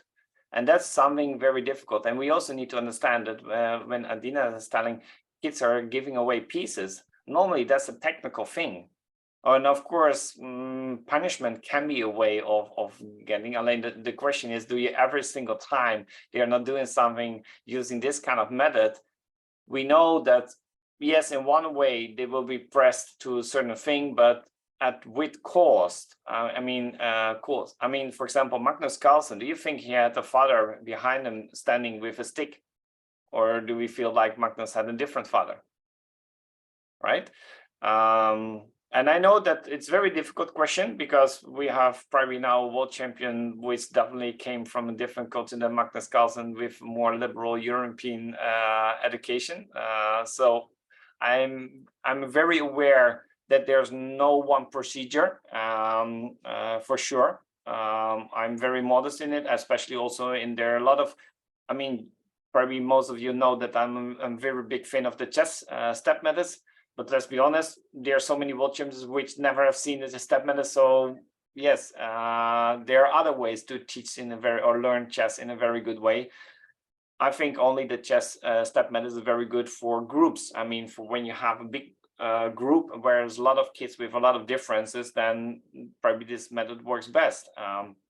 But if you have very high gifted kids with a lot of talent, probably a lot of other methods probably would work better because it's more specific and they have probably different needs. Still, I would say that, and that's also what I have been reading from Polgar, is that the success of the Polgar was not the severe father, but was the devoted father. He was very devoted to their process and everything, and the kids understood what kind of sacrifices he was making, because he was mainly working, and after he was making puzzles for them, and then there were just a couple of hours left to sleep. And the kids were very much aware of what kind of sacrifices he was making. And of course, they had a very good situation, the way that the mom was a pedagogue, which definitely could take care of them in all aspects the father didn't have time for. So I think it's always very important that whatever you looking back, there are always more than one person who are part of this learning process, and you need a balance in some way. It's very good to, I mean, I don't think a child can become a champion when you have two very liberal, very kind parents. I'm sorry, but that doesn't make you a champion. For fun, I know that. Sorry, once more. There is no a bit some limit or some, not strict, I mean beating them, not beating, but you need to put some limit. Yeah, Otherwise, they will watch TV, they will jump, they will waste their time in many ways. There are so many temptations now. Yeah, and also to say that something is important. I mean, why not? I mean, you're parents, so why you're allowed to give your values to the next generation in the way how you see it, and they also will understand it, because normally you're living those values. So for them, it would be strange that if you're saying one thing and they see another thing for you. Right, so that's also something very important. You're modeling your own values, so why not? The only thing you need to think about, do you really want to give all your modeling to the next generation, or would you be happy that maybe some other modeling values are given to the next generation? That's always something to be, well, modest or thinking about it. And Tatjana, what's this? Yeah, I just wanted to add a little anecdote, which I read in Jennifer Shahadi's Chess Queens, which is a great book, I think, that afterwards, when the three Polgar sisters had their own children, I think each has two, the three of them decided not to raise up their kids the same way they were raised up, nor in terms of no mass school education or chess. And that's also related to this, that maybe you want to change how you were taught something, but you don't really know how. And I guess the three of them always also had a challenging time to decide how they want to raise their kids, because many of them do play chess. For example, the ones from Susan Polgar won like the university championships too. But I guess it was also hard for them, being chess champions, to know how they want to raise their kids differently. Yes, and I'm very sure that the kids also heard the stories of the parents, and I'm very sure that some of the elements of their story they don't want to repeat. In the first place, it was not only a beautiful time in the time of Hungary where they were brought up, and second, maybe also at some point they think, yes, being good in chess. I think also that's also something very valid, right? I mean, I don't mind when, for example, a kid wants to become champion in whatever category in chess, and at some point say, now I want to study medicines or something, like Kamsky. I mean, he was a very good chess player, and at some point he said, there are other things in life, and I want to make myself useful in such kind of way. I think that's a very lovely way where I feel like you use your chess to, well, to train your mind, to learn all kinds of experience and skills, to understand how you can work and achieve a certain goal. Because let's be honest, chess can teach you in a lot of ways and give you experience how to get to certain results. And at some point you feel like, okay, now this is enough for this time being, and now I want to be something else. I mean, let's be honest, for me, it would be strange if I would say something different, because I'm not playing active chess myself anymore. So it would be strange to tell my students that they need to keep playing chess. Well, at some point, I also realized there are other things, and which I simply love more is to teach teachers. And I have a lot of other things I would like to develop. And you can't do everything in life, right? So there's a time for one thing, and there could be a time for something else, and that there should be space. But there should also be space for those who really want to stick to chess and think that's the greatest thing on earth. And we have great examples of those kind of people, and they're remarkable, like Korchnoi. I think there was not a single day in his life where he probably didn't play chess, at least physical or just in his mind, right? So Yes, it is, but always keep in mind that it's, I mean, I also realize that in the end, you always take yourself with you, right? Whatever you want to do. The fact that I play championships always give me a certain mindset, which always give me, I'm of course much more attracted to kids who say they want to become champion, because I feel I have an edge over kids who just want to enjoy chess. Because yes, let's be honest, I was always much more a person who wants to be good at chess than enjoy chess. So of course, for me, having me as a coach, I'm definitely much more useful to achieve goals than to enjoy chess, because when you enjoy chess, then prefer to have a teacher who always enjoyed chess. I think he is much more experienced in this area and probably is a much better model than me. I'm also, I mean, I think it's a very, so that's also something I think it's very good to be honest with yourself, who you are, and if you're the best model for a certain kid, right? Or a certain child or a certain group. And if you feel at some point I can't teach this group in a good way because I have just a different mindset, then maybe you need to give this group to somebody else and take another group for yourself. And I think that's always a valid question you need to ask yourself.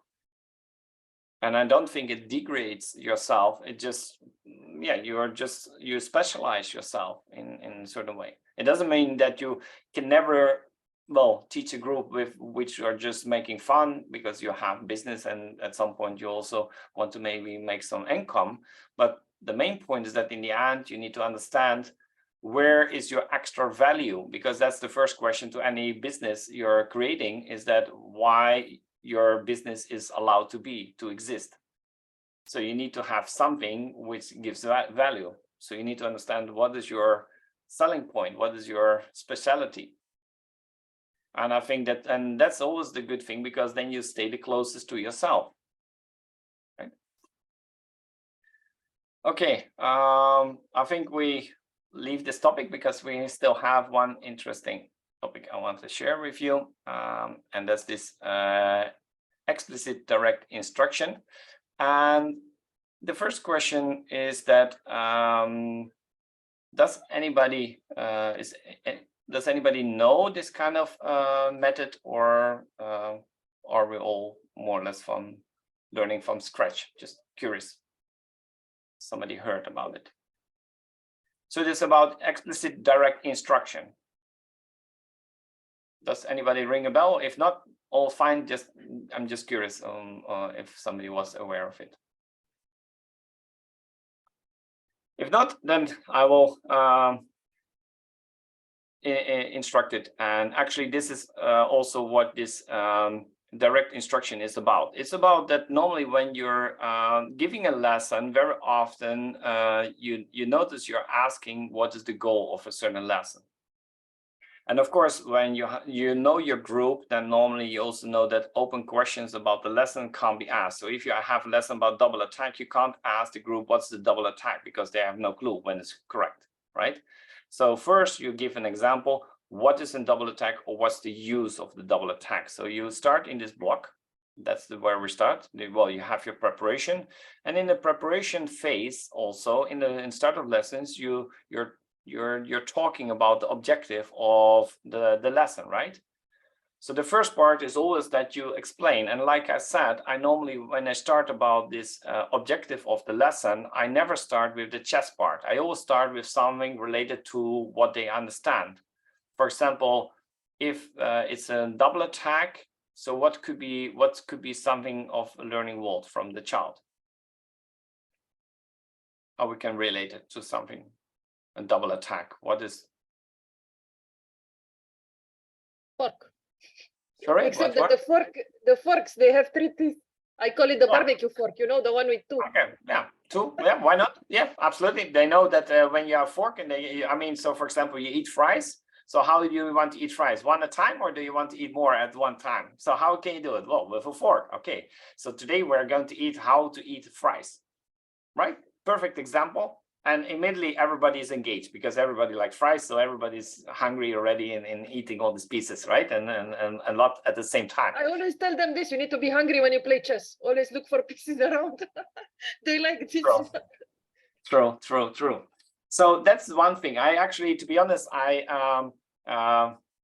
I'm not sure if I like completely this role modeling, but one dad was saying that I was explaining the queen, and the queen had a lot of places to go to, right? Because we were learning how to move pieces moves. He was 5 years old. And he was saying, well, you're the servant and you're serving everybody for food. Of course, it's a little bit cultural that you're, well, the girl is And again. of course, the woman has to be the one serving, yeah. Yeah, I know. That's but I didn't want to, father was saying it, so I didn't want to interfere too much. But and on the other hand, what was good is that immediately she understood it, and immediately she wanted to find all those squares where people could be feet, right? And later on, I think you can try to change it a little bit because, but the interesting thing is that you relate it to something they know. And for example, if something was not on the diagonal, for example, you can say, well, we can't serve food there, right? So you can make some kind of narrative and then you can make some talk. So in some ways, it's always very good to, when you explain something in chess, always try to relate it to something they are doing. For example, if I want to catch somebody, right, with this kind of small game, is it easier when two persons are near you because you can take left or right, or is it more difficult, right? So these kind of things can also be something to explain. So very important is that when we are talking about it, always tell about the objective, and always the main point about explicit direct instruction is that the objective should be phrased like I can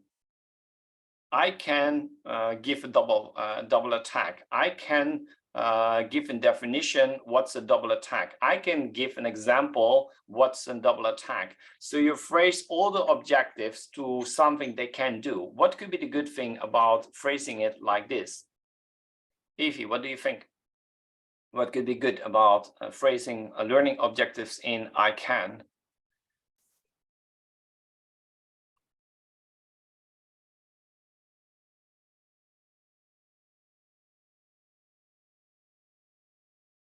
I get another. What do you say about learning objectives? Yeah, the learning objectives and why it's important to phrase them like I can. So I can give a double attack. I can set up a double. I have many examples of this, and I think it's the best learning method when you name the things. And for example, there is the lift. One example, yeah, I always learn the Capablanca. What is this rook, for example, what it means, the lift rook, but I only didn't forget about that when I put a name. And I think I do that the same exactly now when I teach, because then I even explain a little bit about who is Capablanca and a funny story about Capablanca, I don't know, or stating that he was loving the cats and the children loved the cats and the animals and something like this. And when you put a name, and you repeat it, this is the topic of the class, so this was what you are learning. This is, I also I use the outside of the board, like I think you do, first to connect the knowledge. For example, this overloaded piece, I give to my children, for example, many things at the same time, and I ask them to do something, and it falls from their hands, and I say, okay, now you see you cannot do it, so let's see in the chessboard a bishop. The bishop has to do two things at the same time, something like this. Yeah, very good. So let them experience, because I can is always referring to something they can trust, right? You're building that trust because they understand they are capable of doing. So what is very important in everything is that also they need to repeat. Every child in the group needs to repeat and say what they can do and what they have learned. Concepts or skills, doesn't matter, but they need to phrase it, I can do this now. Because that's more or less marking them and then giving them trust in themselves and in the process of learning. And also, when you later on discuss the games, you can say, you told me last lessons, I can do it. And I can do an overload, or I can do a double attack, or I can do whatever tactics we are learning or topic we're discussing, right? So phrasing things in I can is something very good. So when you prepare your lessons, always try to phrase a couple of things where they can say in the end of the lessons, I can do this now. Before I couldn't, but now I can. And try to phrase it in such a way. very important as well is that before going to this learning objective is trying to understand as well what is the learning conditions, right? So what is the previous knowledge they need or the prior knowledge they need to have, and you need to activate them in order to perceive the lessons in a good way. This is something also very vital and very important. Like you said, if they don't understand the word overload or vulnerability, you need, for example, I had a child and he didn't understand the word vulnerability. So what was the easiest way to kind of, I was saying this word and actually he was not saying anything, and I said, do you know this word? And he said, no. And I said, why you don't ask it? I mean, if you don't ask something, right? Yeah. And that's also, so now I'm also already much more aware that when I use a difficult word that I need to check if they understood the word or not. So vulnerability was something not in his mind yet. So what can you do in such moment? Petra, what do you think? What would you try in case the child doesn't know the word vulnerabilities and you want to give something? Sorry, the word was fundamentality? No, vulnerability.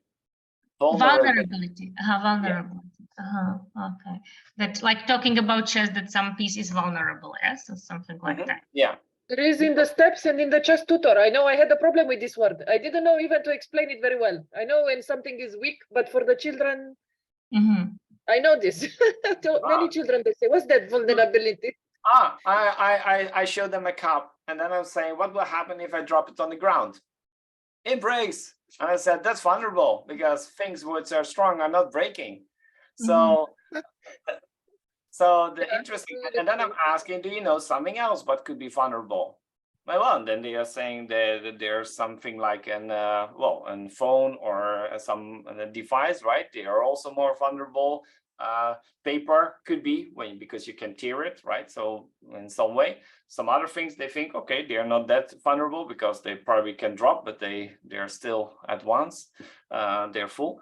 So very important is that you give them some examples where they know the difference between being vulnerable or not. Right, and then after you have this kind of examples, like you did already with overload or with vulnerable, you just go to something they already know, and then you start from, because again you're connecting to something they already know, and the brain can bring it to the right, in the right way to connect it, and that they can perceive the lesson in a better way, because you need to connect it to your objectives, what you want to. For example, you want them to know what is vulnerable, which pieces are vulnerable. Well, they are unprotected, they are insufficient protected, or they have higher value. The king can be vulnerable. Squares can be vulnerable. For example, when? Emily, what do you think? When are squares vulnerable? Oh, sorry, I didn't hear what you said. I said when squares can be vulnerable in chess. Do you know? No, I don't know. What's the goal of the game? Winning. Yeah. Most of the time. And how can we win? With put mat. Yeah. So, do you think mat is on a square or not? Yes, it is. So, could squares be vulnerable or not? Yes, I think they are. So, squares can be vulnerable too, right? So, for example, mating squares. So again, so what did I do? And you have a perfect example. One student doesn't know vulnerable. So what are the questions we are asking, Adina? No, I didn't have a question. I was just saying the squares of checkmate. This is one of the targets of attack. Yeah, so but I was asking which kind of questions did I ask Emily to let because he didn't know the answer to what is vulnerable. So what kind of questions did I ask her to come to the answer? What is the aim of the game? No, yeah, what's the aim of the game? But I was just kind of going step by step and trying to figure out what kind of things he could answer, because he said first, I have no idea. Then he said the next question, I have no idea. So I just keep on asking to something what he knows, and I was starting from general to specific. Exactly. From general to specific. From general to specific, and also from the endpoint from where C knows something, and then we are building on top of what C knows already, right? Exactly. And that's always something very important, is that for me, learning in some way, of course, I phrase some goals with I can, but in the end, on the other hand, it's always I start where the student is. And if the student is, let's say, at that point, I will start there, and then I will start building. And I always see learning as a Lego, right? You're just building, you have these building blocks, and you can build any castle you want. You just need to turning it like a puzzle for the kids, that you put some informations and you hang on. It's not you learn something, you erase, then you learn something else, you erase. You need to build on. Yeah, maybe because Lego is better. Yeah, Lego is in general something very good, because you understand that if I don't connect it to anything, C will drop it next time. It's a little bit like codes. When you have one code, it's still fine because you can carry it. But if I give you 2 or 3 codes, you think we will throw away at some point 1 or 2 codes, because you think, what should I do with it? If it's something, but if I put something in your pockets, you said, I don't mind, right? Because it doesn't give you extra load. So the same comes with learning. So when you put something inside, something already existing, it's not heavy, and you will say it and you will just take it how it is. If I change the color of the code, you don't mind. But if I give you an extra code and you can't carry the code in and wear it, then it becomes a burden, and you feel like at some point you want to get rid of it. And the same counts for learning, right? So you always want to connect it. And this part is always very vital, because if you don't have the ground and to teach and to make it virtual, then it can't land, right? You can't plant any trees. So, and what I do is that every single time I make sure that everybody understands what I'm asking, or what I'm so even, well, this time we have a lot of people in the group, but normally I would even ask every single person to participate. That's also why you understood already why I want everybody to be visible, because now I don't know if anybody is there or not. Of course, I understand this is a webinar and this is maybe not a lesson, but if this would be a lesson, I definitely would demand that everybody is actually just visible there. And actually, I would even go so far that if they are not visible, they are not participating in the class. I know this is difficult because sometimes it's not possible, simply because they don't have camera or it's just not working. But for me, it's very vital that I know that they are there. They can write me in chat. My camera is not working, but ask me any question you want. I don't mind, right? So when we are clear that they are there and they give answer, then I know that they want to participate. Because as a teacher, I feel responsible for the learning process of every single child. And I can only be responsible when I know that everybody can learn, and I can also let them participate and check them. So this is something very vital for me, is that this checking happens every single time, and every small part of the teaching, I will ask them, what did you learn? This is also something we will do in 10 minutes. So that's also something I can give you as an example on how teaching will go, because I will never make the summary. This is something. So can anybody tell me, Chanda, can you tell me why I don't like to make the summary myself of the lesson in general? Because you know everything already, so that's easy for you to do the summary, but for you to check how much the students get from your lesson, that's good that they do the summary. Mm-hmm. Okay, now you can ask a question to anybody in the group and ask them what was the lesson about in the last 10 minutes. Okay, why it is important to let formula to say that students say I can do blah blah blah in the beginning of the lesson, when you start to teach a new subject like double attack or fork or let's say Anastasia's math or something like this. Okay, to whom you're asking this? Oh, I asked this to Emily. Be careful, Emily, your microphone. Yeah, okay. Well, it's actually important because when you tell your students before that they can do something, it gives them motivation, and they can believe in themselves. And this is something that I also do when I study my students, and I think that it's really important. Okay, thank you very much. Can you ask another question to somebody else?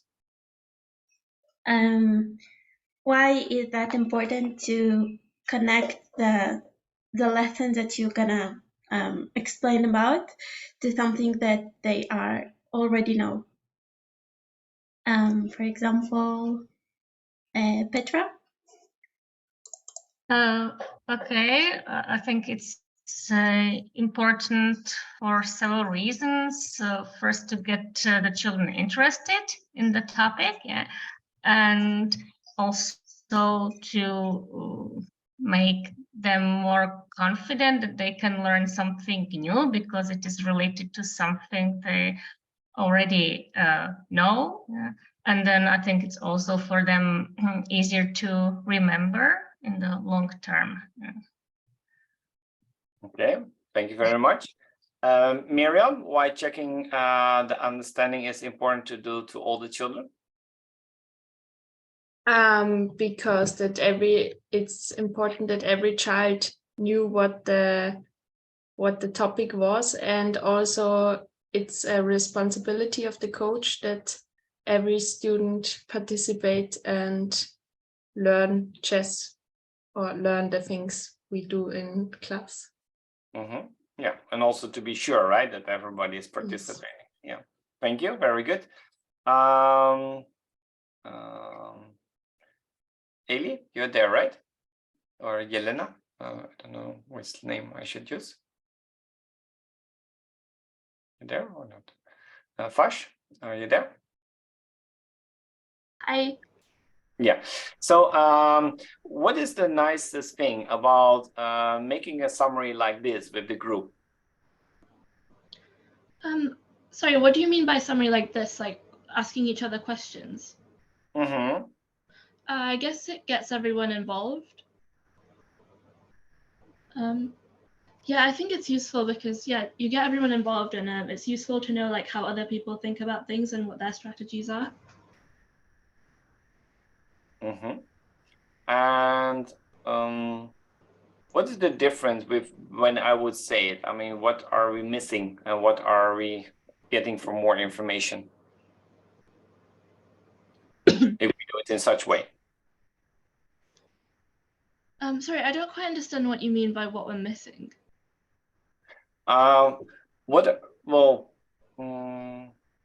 If you're making the summary instead of the teacher, what kind of extra information we get as a teacher?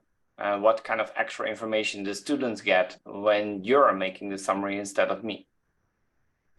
Oh, so if the student was making the summary, then it would be helpful for the teacher because they'd understand, like, if the student really understands what's going on or if they've missed something.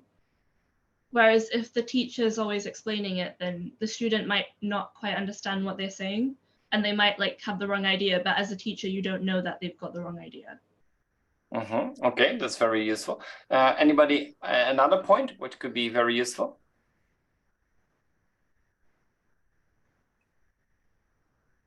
I would say it could be helping the students to verbalize the thinking process. So once the students have more, if they have a process of their thinking and they try to express their thinking, that will be like a reflection to know from the teacher point of view if the methods that we are using is useful or efficient. Exactly. And also this is, so there are several points. So first they get a chance to, well, kind of strengthen their knowledge by formulating in their own words, try to see if they can remember. Also as a teacher, again, it's a feedback point.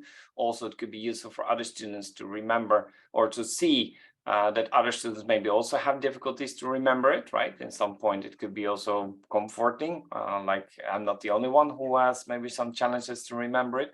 The fact that you can listen to somebody else already reinforces new connections to the brain. Also, that could be useful. I think it's also good, for example, to see the connections in the group, to see who is asking whom. I mean, it gives a little bit the dynamics of the group. It could give some information as well. So there are a lot of advantages because in the beginning of my career, I always gave the summary myself. And then I was always seeing that all my students were sleeping and almost not paying attention. And I was thinking, why is this happening? I'm making your life easy, right? In the last 5 minutes, you can sleep a whole lesson, and only last 5 minutes, you only have to pay attention. You know what was discussed. And somehow they were not realizing. And then I was understanding, so why I'm trying to pull them to something or push them to something, while they can do actually the work much better. And actually, when I have a class, normally I have a very soft ball, and I'm even throwing the ball to each other. Sophia, what do you think? What could be the good thing about using let's say something like a soft football or something like a ball in the class for such kind of summary play, right? So I throw the ball to you, and after that point, you have to say, what have you learned, or what was your best takeaway from today? Be careful, your microphone is switched off. You're pulling in those students that might not be alert and you want to engage them. I don't use a ball. I usually, when I'm giving the lesson in the beginning, the concept, I encourage all my students that when they feel they have a connection, that they give that sign, and that encourages others too.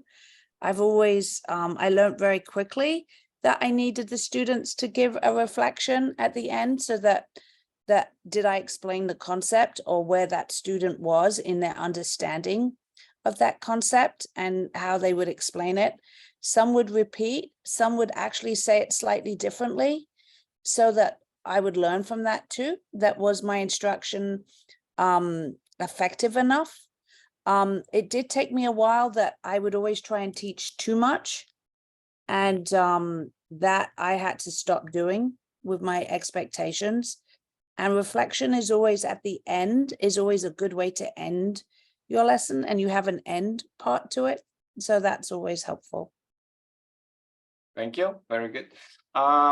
Actually, the ball I had is, and what the part which I like about the football, although it's very good to have another context as well, but I like the football because there's some kind of threat in receiving the ball, which means that they need to be more alert.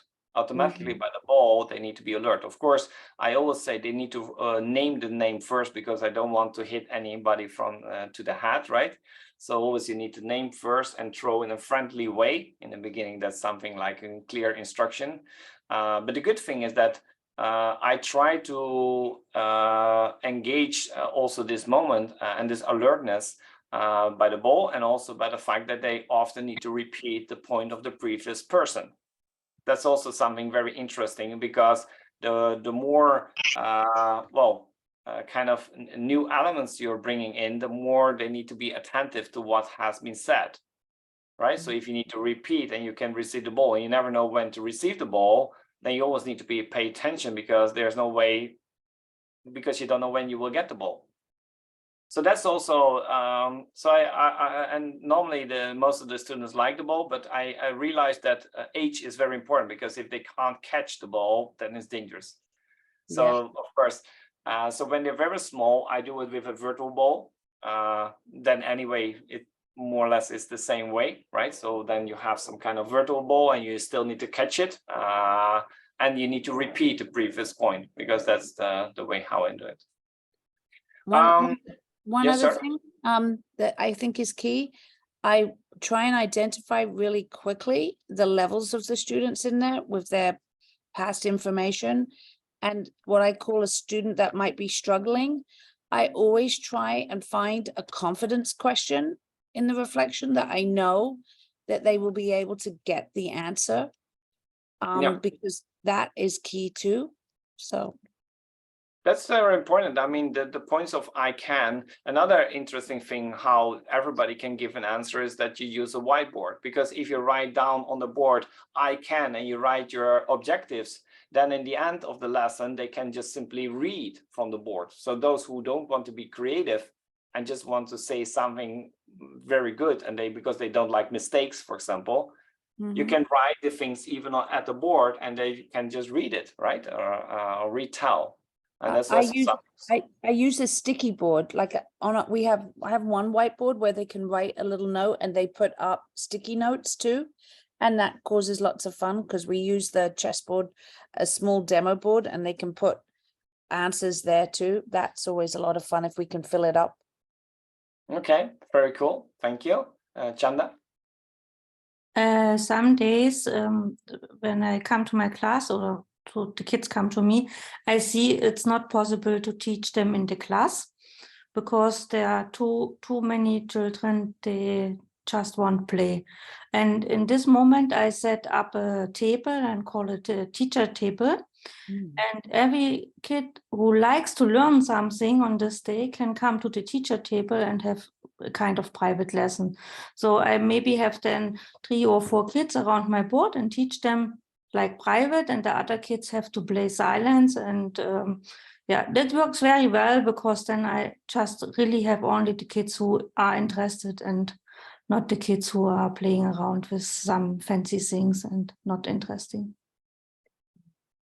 Yeah, this is always a challenge where you can reward them for something, or you want to maintain your group dynamism. That's always yeah, good point to wonder yourself. I really think that sorry, Sophia. I try in my early teaching, I would see that. And it kind of bothered me that why I couldn't get those students. And I've learned to use centers where they have to move around, and it can be just 2 they're called centers, where we'll have a playing area, where we'll have a problem solving area, an activity, and then we'll have sort of more of an individual if I have an extra co-teacher in the room. But the students themselves would have to move around the center. So they would get 15 minutes of this, some problem solving, and that's another way to break up your lesson too. It's a slightly different format, but it does work, especially with students that sort of shy or do not want more instruction. And it's a way to create a learning environment too that really will help. Thank you. So I will have 2 slides which I would like still to share with you. One is how we can make independent learners. Everything is always that they are doing it alone, and it's always in 4 stages. So first you show them with direct instruction, this is how it works. Then they do it together, and you have a very concrete instruction which they just need to follow with check, check, check, check. Then, of course, they are doing exercises together, maybe some small mini games. And then, of course, they can make some small presentations or create some own positions where they can show, I can do this, or I can understand what is this. It could be a concept they are phrasing, and then a double attack is, and they can give a definition, or maybe they can show a position, or they can name it in the game. But the main point is always that you need to come to independent learners where they can do something on their own. And you need to go through the 4 stages. So that's something very important. I have one picture. Unfortunately, it's only in the Netherlands we have this kind of picture, and it's not translated. I don't know why, but in Netherlands we have some teacher who is really helping this direct instruction, but I couldn't find this picture in English or in other languages, so I can only quickly translate it. Probably after the lesson I will still try to translate it, so at least, but when it's good, the icons already tell themselves. This is activating the pre-knowledge or prior knowledge, right? Because you can see we have the knowledge and we can just add to it. So the picture should tell itself. This is lesson goal or objectives of the lesson. Clear instructions, I'm explaining it, and we are or they are making exercises. Then you make a small closure about the lessons, and then they are working on their own, again with the same kind of knowledge they had before, and then you have an extended instruction, and then there's a big closure of the lesson. We have 4 techniques which we use all the time. We are always using activating techniques to involve and engage all the students. We always check in the meantime if everybody understood the concept or the skill. We give feedback from the children, or the other way around. You give feedback to them to get and learned feedback. And of course, we repeat, and we repeat. So this, in my opinion, this is one of the most wonderful pictures about this explicit direct instructions where you make them to independent learners. Last but not least, there's a mini game, and this is just a fun mini game which I love always to share, and I always feel this is a little bit for a free moment. Does anybody know this game or understood it? This is 4 in a row. It's a very common game where normally we do it in different way. Very important, we can't capture pieces, so this is a very good game when, for example, they are learning how the pieces move, and then you want to check if they know how the pieces move. So here you just need to get 4 in a row. So it can be on a diagonal, can be on a row, or it can be on a file, and just the one who makes 4 in a row wins. So very clearly here, well, let's say knight to d8 wins the game because you have 4 in a row. All right, and this is a very nice game, especially when I'm inventing all kinds of games like this when I want to understand if they have a certain skill. So this kind of game you can play anytime when you want to learn the moving of the pieces. This is not about capturing. There are no kings. They don't even understand what's made. So the very important thing for me also when I teach is that in the first 2 months, I normally don't explain that the king can be mated. And that's very weird for a lot of people. But for me, chess in the first place is that I want to connect them and make sure they understand all the movement and automate this completely. Because giving them the idea that the king can be taken and can be made, it only distracts them because they can't use this concept anyway. This concept comes later on in the development, and understand the king can be checked, they only get confused. So that's the reason why normally in the beginning, I don't mention even, the king can just move 1 square and that's it. I know that there are a lot of cultures and countries who have a completely different opinion of that. I just think that didactically, this is one of the very interesting ways, because I first make sure that they automate the movement of the pieces till perfection. And then I will start working on mate and all the more complex and I have a lot of games where I can check the movements, they can find routes to get to certain goals, and I will spend a lot of time in the orientation on the board, so that when it comes to mate, they already have, they went through all these phases. Chanda? For me, it's when I say the king is important and has not to be in check and blah, blah, blah. This is the most time where I collect many steps, because I told my students, please call me if somebody attack your king. Then just call me and I tell you the next step. So I collect a lot of steps, so because I run from table to table to table. But this is, for me, the most effective way to teach them how is the king important. Mm-hmm. And they tell me next week you are much more slimmer because you run a lot. Yeah, true.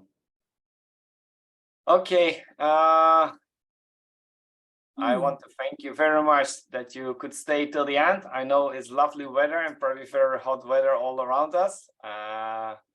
And I hope, well, you you could take your questions from it.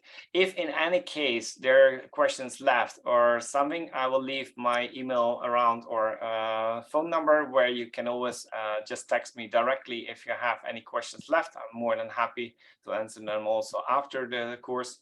I hope to see you again in a future webinar. We will discuss it, of course, with the Female Commission, with the Women's Commission. And also, I would definitely love to hear your feedback on it. What kind of webinars you would like to see maybe next times, maybe from topic or maybe about frequency. The more information you can give to the Women Commissions, the more we can create the content you wish to have. So that's always so. The more, you can be communicative, the better it is for all of us, and we can see what we can provide. Good. One more time. Thank you very much, and then see you next time. Thank you See you so next much. time. Thank See you. you next time. Bye.